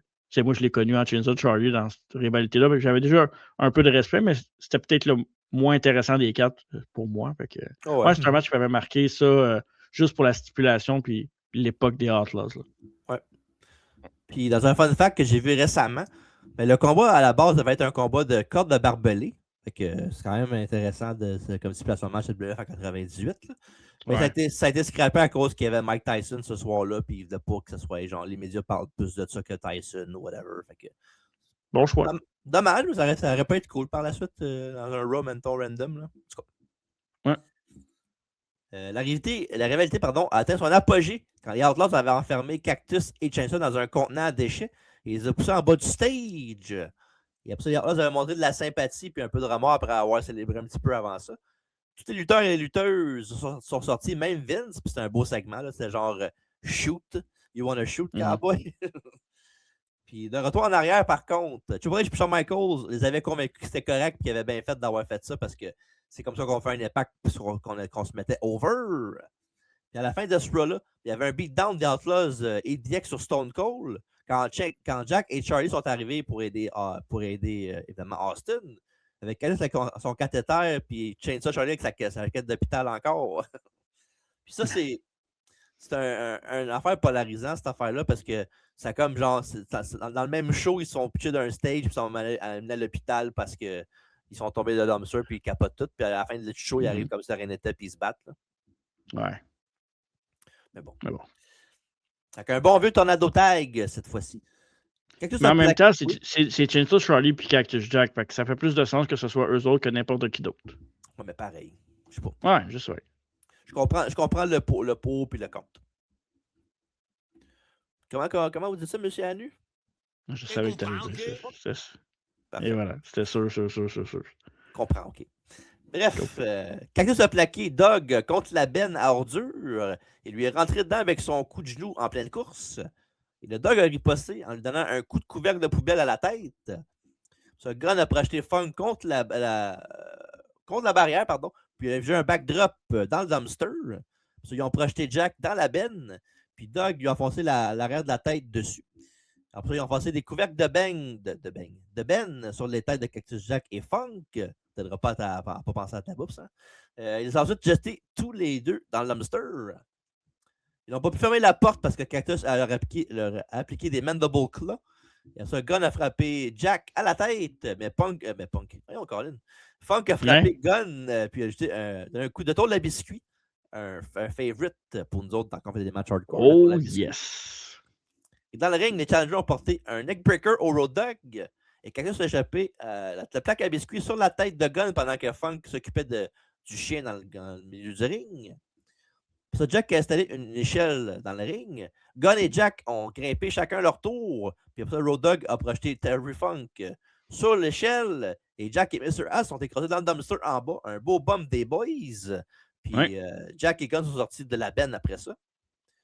Badass Billy fait un powerbomb à Funk dans le dumpster. Les Outlaws attaquent Cactus jusqu'aux coulisses. Et la caméra a coupé backstage où il continuait à double-teamer Jack. Ce Cactus est revenu à la charge en frappant chacun d'eux avec une chaise. Funk est revenu dans le portrait après ça. Jack a porté un DDT à Gun sur un chariot élévateur pendant que Chainsaw les soulevait avec son même chariot et les a jetés dans un autre dumpster. Cactus a refermé le couvercle et dans l'arène, Howard Finkel a annoncé leur victoire. Pendant ce temps-là, Funk a utilisé le chariot élévateur pour sceller le couvercle de la benne d'ordures et embarrer les Outlaws dedans pour célébrer la victoire. Belle touch, honnêtement. Innovateur, bien fait. Puis c'est cool que ce soit eux autres qui gagnent le match parce qu'habituellement, les gars qui mangent les shots, c'est toujours eux autres qui perdent les matchs, là, parce qu'ils mangent les gros bumps, là, d'un gros match. Là. Mais non, surpris. J'avais été surpris. Je me souviens à l'époque, j'avais été surpris de cette victoire-là. Je pensais vraiment que les Outlaws allaient gagner. J'étais plus du côté des Outlaws aussi, évidemment. Mais bon petit match, honnêtement. C'est différent. 10 minutes, 1 seconde. Donc, pas trop long. Juste dans le bon timing. C'est le 3e plus long match du show. Le plus long match, le 2e plus long s'en vient juste après. Fait que non, moi j'ai adoré ça. Puis c'était un moment marquant. Fait que peut-être que je suis un peu plus. Moi, je pourrais dire ça. Je suis un peu biaisé un peu par mon amour pour tout ça, mais j'aime bien ça. Okay. Rien extraordinaire, par contre, là, j'ai trouvé, mais c'est quand même un très bon brawl avec des beaux spots. Là, fait que c'est pas mauvais pantoute. J'ai laissé ce match-là 3. OK. J'ai donné à ce match-là 3,5. OK, bon, c'est correct. La décision va être renversée le lendemain à Raw par M. McMahon, parce que Cactus et Chainsaw n'ont pas mis les Outlaws dans le bon dumpster. Par contre, il y a un match revanche le même soir, un combat de cage, mais ils ont perdu à cause d'interférences de Triple H et X-Pac. C'est comme ça que le DX a été formé, en tout cas la version que le monde se rappelle peut-être le plus, là, avec les Outlaws, X-Pac, Triple H et Chyna. La meilleure version. Ouais, j'imagine. Vidéo package sur la saga entre Kane et l'Undertaker. Et le build des débuts de Kane était fantastique. Pour vrai, sans joke, c'était excellent. Paul Bearer avait annoncé qu'il avait un fils avec la mère d'Undertaker, faisant 2 des frères et qu'il était en vie. Kane is alive! Kane est revenu pour se venger de son frère, qui avait apparemment installé la maison familiale, tuant ses parents accidentellement. Puis apparemment, il ne savait pas que Kane était encore vivant, l'Undertaker. Ouais. Puis lors du match LNSL contre Shawn Michaels à WWF In-House Bad Blood, qui est selon encore beaucoup de monde le meilleur LNSL de l'histoire. Oh oui. Kane a fait ses débuts d'écouter la victoire à l'Undertaker. Ce dernier a déclaré qu'il ne se battrait jamais contre son propre frère. Il y a même un moment où on a cru qu'il allait faire équipe ensemble et oublier le passé. Mais c'était qu'un swerve, bro. Au Royal Rumble, Kane a de nouveau privé le Taker de la victoire dans un casquette match. Puis même après ça, il l'a mis dans le casquette, puis il l'a embarré, puis il l'a brûlé vivant dedans. Puis évidemment, quand il va à la soccer, Taker n'était plus là. Fait que il a survécu le petit maudit. Puis dans le build-up, à un moment donné, Kane avait mis du monde en feu là, au hasard qui était au bord du ring. Là. À un moment donné, il y avait un tech, puis il avait fait un éclat de Thunder, puis il était tout en feu. Là. Très bon. Puis Taker aussi, il a fait la même affaire aussi par après. Il a fait je pense qu'il voulait aller le voir, puis il a fait un mur de feu pour qu'il aille le voir. Ouais, je me souviens de ça. C'était intéressant. C'était vraiment impressionnant. Ça. Des éclairs, puis tout ça. Là. Bref, c'est spooky shit, mais c'était bien fait. T'aimais ça, t'aimais mieux ça que ce que Bray faisait. Je sais pas pourquoi. Ouais. Ben, j'étais plus jeune aussi. Ouais, c'est ça. T'es plus bébé là. Non, j'étais plus diverti parce que c'était divertissant. Bon. C'est ça. Pas des petites poupées, puis des petites filles qui viennent de posséder, puis Randy Orton qui brûle à cause que... Hey, c'était bon, ça. C'est dégueulasse. Bref, après 5 mois de build-up, on est prêt pour le premier affrontement et le dernier. L'annonceur invité pour le match était la légende controversée du baseball majeur, qui était aussi un grand parieur, Beat Rose, qui a fait le qualifié de futur membre de la renommée de la renommée. Il était au suivi de la WWE, mais pas au baseball, malheureusement pour lui, ou heureusement, certains, dépendant qui vous êtes. Ça va arriver un jour, par exemple. Je pense qu'ils vont renverser à un moment donné. Ouais, je sais pas. Sûrement. Non? Je sais pas. Je connais pas assez la politique du baseball pour te dire que ça va arriver ou pas. Parfait. Mais c'est un pool de baseball. Ouais, mais la politique. Je connais pas la politique. Mais oui, je gagerais pas là-dessus. Apprends-tu? Non. J'ai pas trouvé ça drôle. Speed Rose gageait ses games de baseball. Mais oui, c'était pas très subtil, on a compris. Merci. Je suis juste que tu dis que c'était pas très subtil. Ouais. Il a dit que la foule, que la dernière fois qu'il était ici, on vous a botté le cul.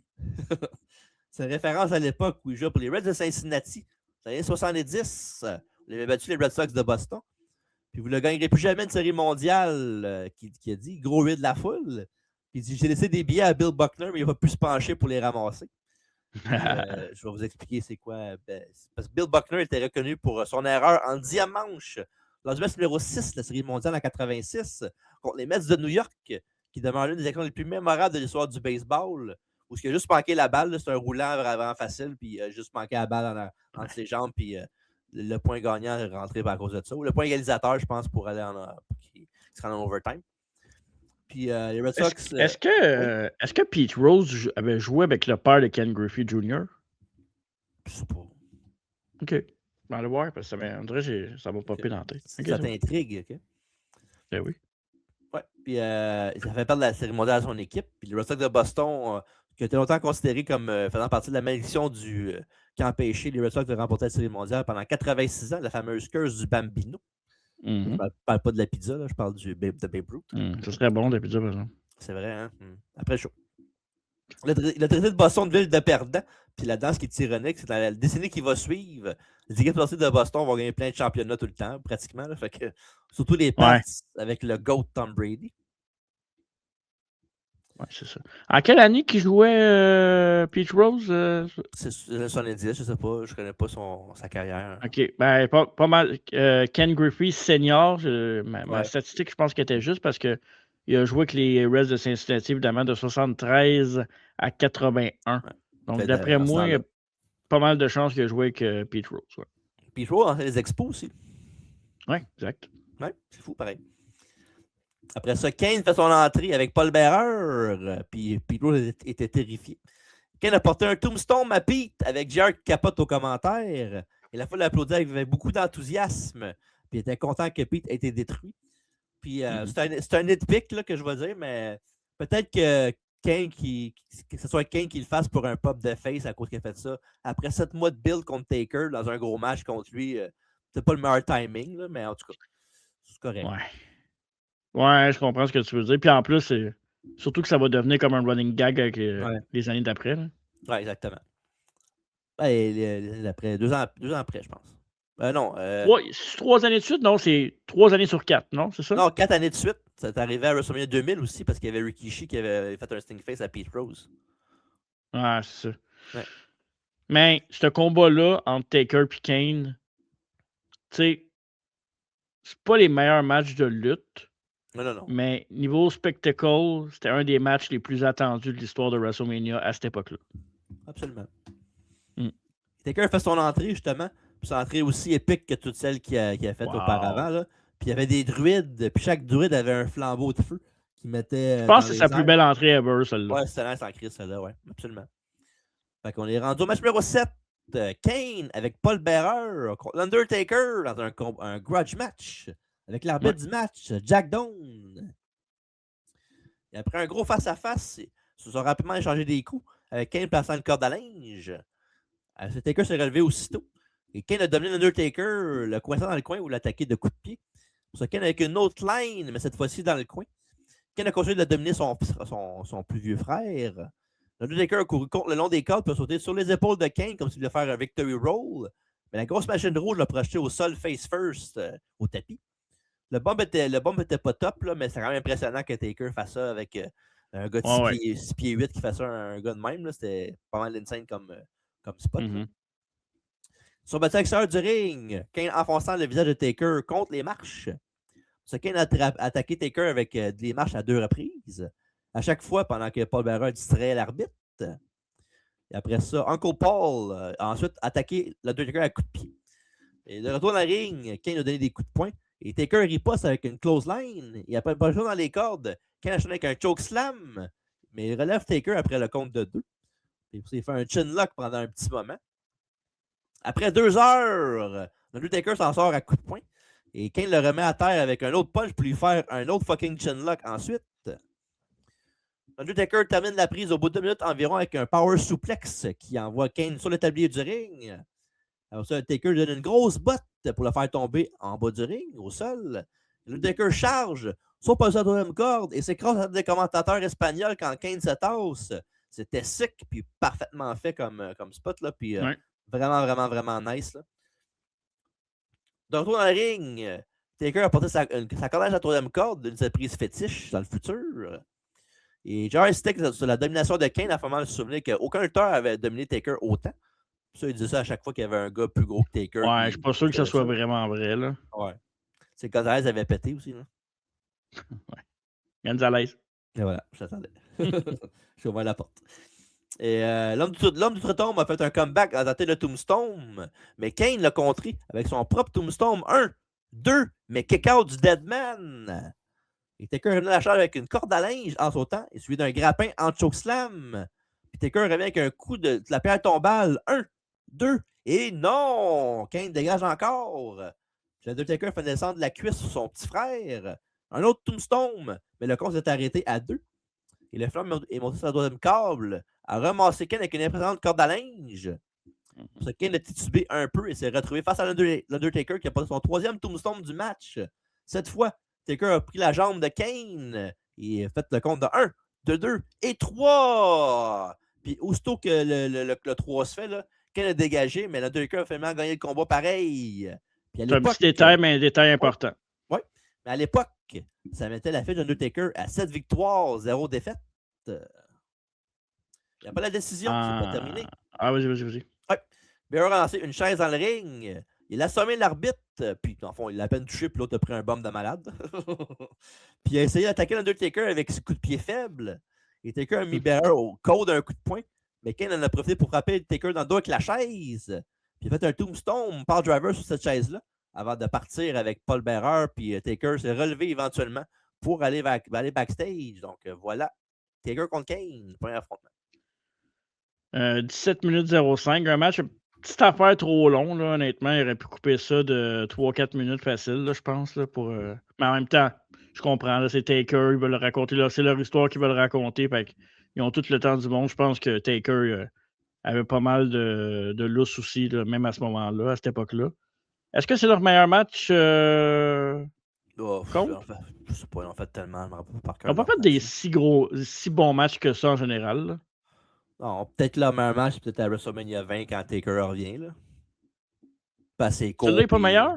Ben, celui-là est trop long. Là. Ouais. Ben, le match est correct, mais il y a beaucoup de trop de punch kick et chin lock là, dans le match. Là. Il y a des beaux spots, par exemple. C'est vraiment, vraiment nice. Ouais. Puis, pour des big guys, ouais. Ouais. Loin d'être mauvais, mais c'est pas loin d'être moyen non plus. Là.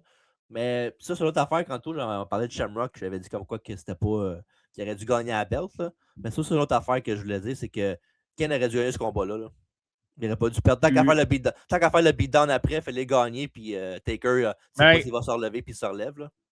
Je suis d'accord avec toi parce que c'est ça que j'allais dire. Moi aussi, tu sais, Kane, il arrive. C'est capable que Taker gagne le premier match. Kane devrait être plus fort. Mais est-ce qu'à cette époque-là, il commençait déjà à y penser à la streak? Mettons, ils l'ont pas. Non, mais ils l'ont pas dit, mais est-ce qu'il pensait backstage ou. Non, parce que je pense qu'il a commencé à y penser quand il avait affronté Flair. C'est là qu'il avait vu genre, hey, c'est vrai, il n'a pas perdu à WrestleMania Undertaker. OK. Mais oui, Kane aurait dû gagner ça. Puis après ça, ben, pour sauver la face, pour ceux qui ont fait l'aftermath, là, pour dire que Kane était toujours aussi puissant. Mais au moins, ça a pris 3 tombstones que c'était pas mal la première fois que ça prenait autant de tombstones pour gagner un match. Là. Non, je suis pas contre l'idée que c'est ce que tu dis, mais oui. En même temps, Kane aurait dû gagner, ouais. Fait que j'ai donné à ce match-là 2,5. Oh, j'ai donné à ce match-là 2 3/4. Donc. OK. Les deux vont s'affronter le mois suivant, Unforgiven, dans un Inferno match où les abords du ring vont être en feu. Et Taker va gagner et sa feud avec son petit frère Kane va se terminer là pour toujours. Ben oui. Ouais. Puis, non, puis encore là, tu vois, en plus, Taker gagne le mois d'après Unforgiven. Ben, c'est ça, tu sais, à un moment donné, je veux dire. Ouais, en tout cas. C'est ça.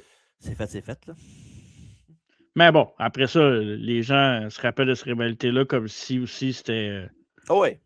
Mais tu sais, c'est bon, c'est une belle histoire à raconter, mais il y a des petites affaires que. En même temps, je pense qu'on est rodé d'une certaine façon pour les storylines. Tu sais, il faut que ça soit fait d'une telle façon, mais on est dur à déprogrammer. Tu sais, la AEW, c'est vraiment la promotion, je pense, que nous déprogramme le plus dans ce qu'on a vu de la WWE, de WWF à l'époque, puis qu'on est ailleurs. Tu sais, je me souviens, TNA le faisait un peu à l'époque, mais AEW en ce moment est en train d'un peu briser des codes en mélangeant plein d'affaires. Fait on est quand même très programmé. Là. C'est ça qui est tough. Quand on voit quelque chose, des fois, ça fait pas de sens, mais en même temps, on se dit, on chiale que c'est jamais différent. Puis quand ça l'est, ben, en tout cas, tu comprends ce que je veux dire? Ouais, comprends, ok. Ouais. Comprends, ok. Mais non, puis si mettons un jour je m'achète à monter dans le temps, ben je vais en premier. Aller voir les bookers m'a dit faites gagner King. Il y a 14. C'est la première affaire que tu vas. Dans toute l'histoire de la lutte, c'est ça que tu vas aller faire? Ouais. Non, c'est pas vrai. Non, toi, ça, c'est un bon sujet, par exemple. Ouais. Toi, c'est sûr que l'affaire que tu fais, c'est Brett. Non, je m'arrange pour que tu vois, je reste à l'WCW, puis quand ça ferme, il reste là-bas. Wow! ou bien que je rencontre Stephanie McMahon par hasard, puis qu'on se marie. Mais bon, on doit rêver, hein. Exact. Ils ont dit un superbe commercial comme celui de tantôt avec des lutteurs actuels, mais cette fois-ci avec des légendes comme Freddie Blassie, Gorilla Monsoon, Pat Patterson et aussi Ernie Ladd de Big Cat, qui expliquaient comment ils soutiennent les vedettes du jour, puis qu'autrement dit, c'était leur façon de mettre en valeur les vedettes du moment. Puis celui-là est encore meilleur que celui de tantôt avec les lutteurs actuels. C'est un très beau commercial. Fait que, ouais. C'est tout le moment entendu. Le main event, un montage vidéo, retracer la carrière de Mike Tyson en boxe et son rôle à la WWF. Le moment où Tyson a fait ses débuts, il est monté sur le ring avec Vince McMahon, où ça n'a pas été long que Tyson est intervenu pour provoquer la plus grande bagarre de l'histoire de la lutte, ce qui reste encore les plus emblématiques de la compagnie, là, même encore aujourd'hui. Un des plus beaux moments de télévision, ever. C'est majeur. Plus tard, Tyson s'est joint à DX au sein de la DX avec Michaels et Hunter et China. C'est une idée de Vince Russo pour acheter un peu de piquant au build-up parce que c'était trop évident comme quoi Tyson resterait face puis elle Rawson à gagner. Là. Fait que c'est un petit swerve, bro. C'est correct. Ouais, bro. Ouais. Et Tyson était l'arbitre invité pour ce match, ce qui veut dire qu'il va être en bas du ring en tant qu'enforcer. C'est drôle parce que à chaque fois qu'il y a un enforcer, tu sais qu'il va y avoir un ref bump dans le match et que l'enforcer va faire de quoi dans le match. Quasiment à chaque fois, c'est ça. Encore là, n'importe quel match, c'est qu'il va y avoir un main event, c'est qu'il va y avoir un ref bump. Là. Dans ce temps-là, ouais. 90% du temps, il y a un bump de ref. C'est vrai. Tyson fait son entrée avec un t-shirt de DX. Stone Cold ensuite fait son entrée. Et l'ovation était plus forte que la soirée, évidemment. Le public de Boston est en délire. Et dans les coulisses, Michael s'est adressé à la caméra en disant « C'est pour toi, Earl », en faisant référence à Earl Hebner qui était hospitalisé à ce moment-là. Je pense qu'il y avait je suis pas sûr, mais je pense qu'il y avait un ACV pour longtemps avant ça, puis il était en petite pause. Ah ouais. Ouais. Mais il va être OK, évidemment, puis il va revenir dans la compagnie pas longtemps après ça. Et DX Band a interprété la chanson thème du groupe pendant qu'HBK faisait son entrée. Alors là, le match numéro 8, Shawn Michaels avec Triple H et China contre Stone Cold Steve Austin. Puis l'entrée avec les caméras qui suivent Michaels, Triple H backstage, ça me faisait un peu penser à avec les vidéos d'Hogan, là, quand que tu vois les vidéos qui fait sa prière, que ça va vers le ring. Ouais, c'est ça, exact. Ouais. Ça me faisait beaucoup penser à ça. Ouais, absolument. Cool. J'aime ça. Et pour le WWF, avec Mike Tyson comme enforcer spécial, et l'arbitre du match, Mike Kiyoda. Exact. Lui, ça aurait été cool qu'il l'invite à Jimania à la place de Corderis. Ben, les deux, tant qu'à ça. Mais Corderis, c'est plus facile à inviter. Là. Oh ouais, il est canadien, c'est pour ça. Là. Ouais, puis, je veux dire. Ouais. C'est ça. Fait qu'au son de la cloche, Shawn fait son fin finaux avec Austin. Puis après ça, dans une image que vous avez sûrement vue pour devenir un vrai meme, Austin fait un finger à Michaels qui change de noir assez vite, merci. C'est malade. Tu sais que le petit sourire de Michaels, c'était écœurant. C'est écœurant. C'est vraiment bien fait. Michaels a été s'échapper dès le début, mais Austin l'a rattrapé, il lui a fait une clothesline. Austin a grippé les culottes de Michaels pour montrer ses faufounes au grand plaisir des femmes et j'imagine quelques hommes de la foule. Oh oui, oui. Oh oui, pourquoi pas. C'est platonique, ça. Austin a suivi de ça d'un backdrop par sa deuxième corde où HBK s'est écrasé contre Triple H qui était dans le chemin, évidemment. Hunter est revenu à la charge il a attaqué Austin par derrière, ce qu'il a hâte à faire. Puis il a approché contre la barricade de mettre sécurité. Et l'arbitre Kiyoda a éjecté Hunter et China des abords du ring après ça. Fait que you're out of here!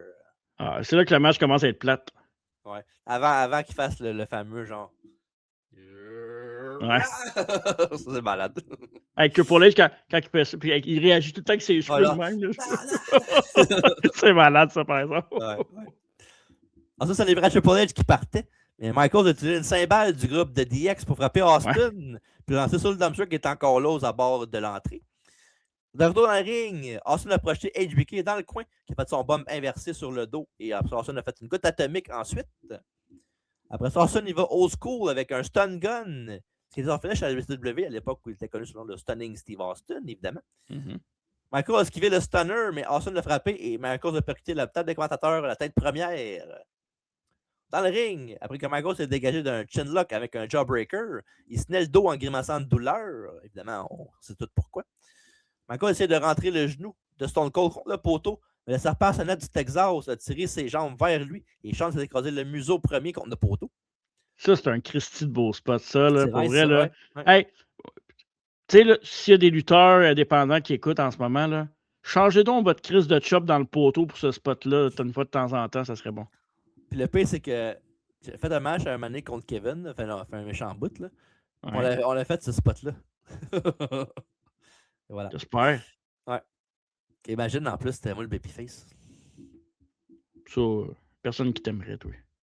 Mais non, tout le monde m'aime, tu sais très bien. Ils se sont battus au sol, Austin l'a chargé et Michaels l'a backdroppé par-dessus la barrière. Michaels a ensuite frappé Austin au visage avec la cloche.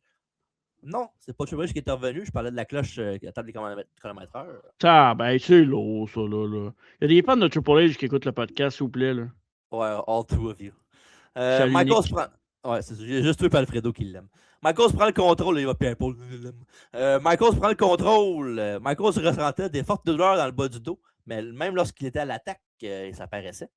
Bref, ça paraissait pas, là. Il bumpait comme un dieu. Voyons donc, il était de même à tous les fois. Hein, non, il vendait plus que d'autres choses, là. Arrête, ouais. Là. Toi, Michaels, il est bon, là. Toi, tu as vendu de la salade en maudit, toi. César? Non, juste moi qui mange ça. Okay. Bref, retour de Stone Cold qui take down Sean et le lance par-dessus la deuxième corde. Et Michaels, maintenant, à l'extérieur, l'a fait trébucher. Puis il a cogné le genou gauche contre le poteau du ring. Après ça, Austin a contré une tentative de prise en 4, mais Michaels a recommencé à travailler sur la jambe d'Austin pendant que Tyson l'encourageait en bas du ring. Et après que Michaels a fait une glissade de baseball sur Steve, Tyson a ramené Austin dans le ring. Ce chop block d'HBK qui suivit ça avec un figure 4 leg lock. Puis là, il a fait le classique de Hills qui tient d'un corps pendant qu'Yoda regarde la face d'Austin. Michaels est parfait dans ce rôle-là en plus. Ouais. Puis il l'a fait une autre fois, puis Jar protestait contre la tricherie aux commentaires. Ensuite, on a renversé la prise, il a lancé Sean dans le coin avec un slingshot pour un compte de 2. Évidemment, on a un rev bump après ça quand Austin, qui a Michael sur le dos, ramasse Kyoda dans le coin, qui était dans le chemin.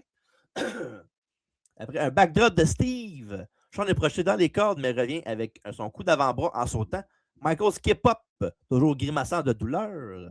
Il est monté lentement dans la deuxième corde. Il a fait son gros elbow, mais plus droit que d'habitude, qui était traite comme une barre, là, plus que d'habitude, je trouvais. Ouais. Pendant que Kyoda était toujours au tapis. Michael a commencé à pétiner dans le coin pour dire que c'est le temps de la dose pour un peu de douce musique de mâchoire. Il a tenté le coup, mais ensuite il a esquivé. Michael a esquivé le stunner en retour. Il tente à nouveau le super kick, mais ensuite il a attrapé le pied. Et c'est le Stone Cold Stunner. La fois, il est au bout de leur siège, mais il n'y a pas de ref. C'est là qu'Iron Mike monte dans le ring et fait le tomber un peu trop rapidement, donnant la victoire, le championnat mondial à Stone Cold Steve Austin. Dans la fois, il est en délire après la victoire de Stone Cold, qui célébrait. Puis il a donné un t-shirt Austin 316 à Tyson. Pendant ce temps-là, Michael s'est réveillé. Il a dit qu'il pensait que Tyson était avec lui. Puis Michael s'est mis à le provoquer. Il l'a poussé du doigt dans la poitrine. Puis il a lancé un direct droit auquel Tyson a répondu avec un autre coup droit pour mettre Shawn Michaels knockout avec la grosse manchette de gomme. Un 1-2 punch, puis quel bum de Michaels. Hein? Wow. Et le public a adoré. Puis à la fin, Tyson a pris son chair Austin 316 puis il l'a mis sur Michaels. Et après le match, Austin et Tyson ont quitté l'aréna ensemble. Et après, on a un montage vidéo des meilleurs moments qui a conclu le spectacle. C'est comme ça que c'est terminé. WrestleMania édition 14. Puis c'était l'ère Austin qui commençait, c'était son premier WWF Championship, Michaels s'en allait, fait que c'est vraiment un changement de garde là, de WWF à ce moment-là. C'est un gros match, un gros WrestleMania pour ce qui s'en vient, puis ce que la lutte était.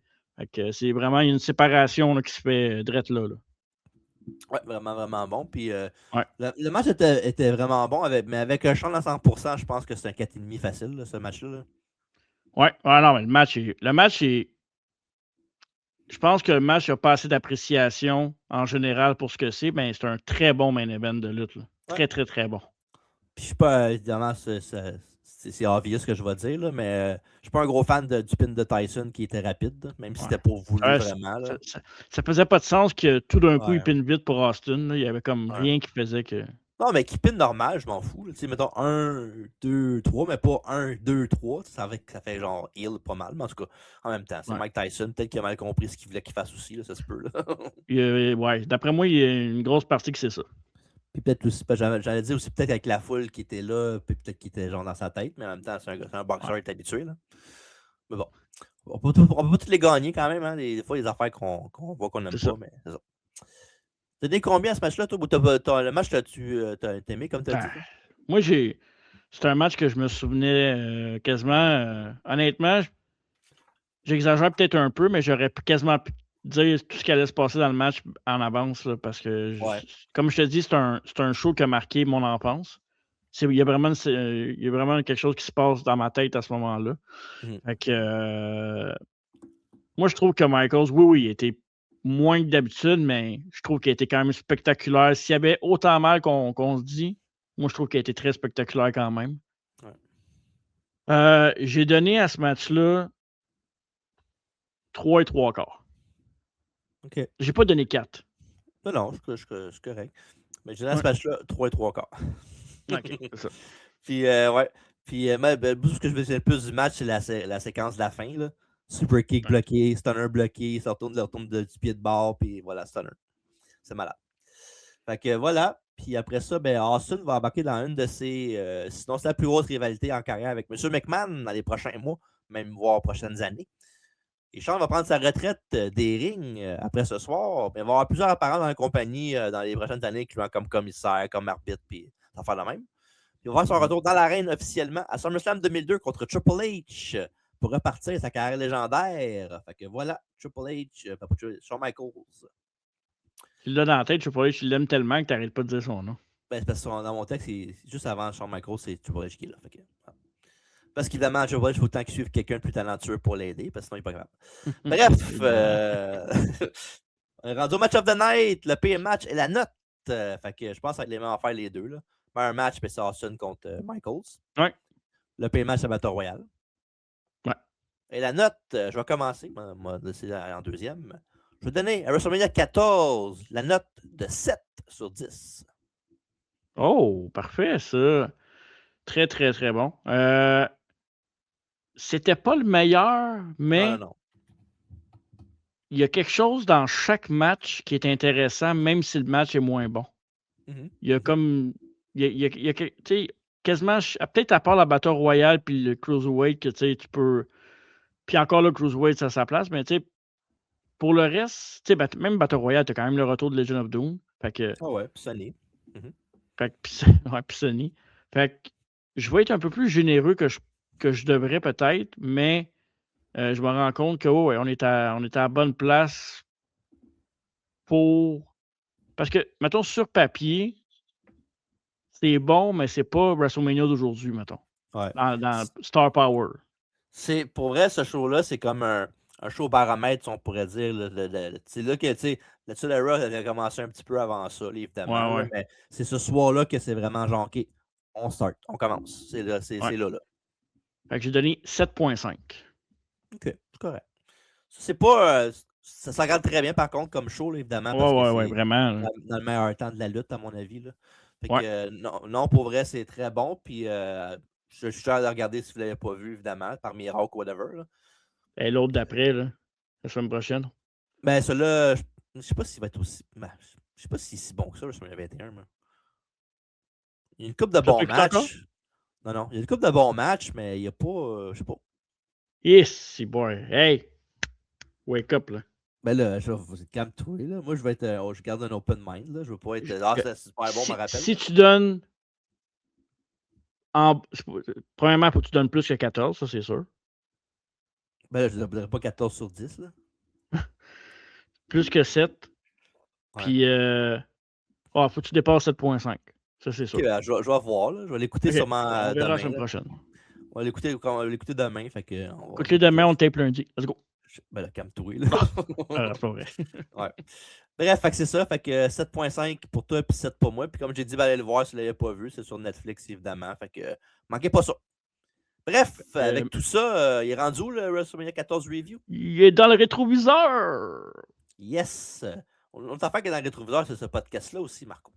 Ouais, la biographie de Ricky the Dragon Steamboat, légende des rings, Babyface of Babyface. On a aussi WrestleMania 21, ben ça c'est la semaine prochaine, on vous l'a dit. Donc WrestleMania Goes Hollywood, de très très très très bon match. À travers la table, 20h30, live, YouTube, Facebook, Twitch. Et c'est ça. On approche aussi du 500e épisode. Il en reste à peu près 23 épisodes. Okay. Wow, ça n'a aucun sens. Ça n'a aucun sens. Bref, je veux des cadeaux de hôtes, je veux des ballons, pas comme Lex Luger, là, mais... Ouais, c'est ça. Fait que voilà, manquez pas ces podcasts-là, puis la semaine prochaine, semaine 21, avec évidemment l'ascension des deux nouvelles stars, les deux nouvelles coqueluches de la lutte à l'époque, Batista et John Cena. Fait que d'ici là, Marco, merci d'avoir été là pour le podcast. Merci. À mon nom, à ton nom, TJ, et aussi au nom de Butcher de la AEW. Ouais. C'est juste ça. C'est ça. Butcher de la AEW, on vous salue toute la gang. Fait que soyez là pour la semaine prochaine pour WrestleMania 21 et aussi à travers la table. Mais n'oubliez pas, à la maison, c'est très important. Allez, bah!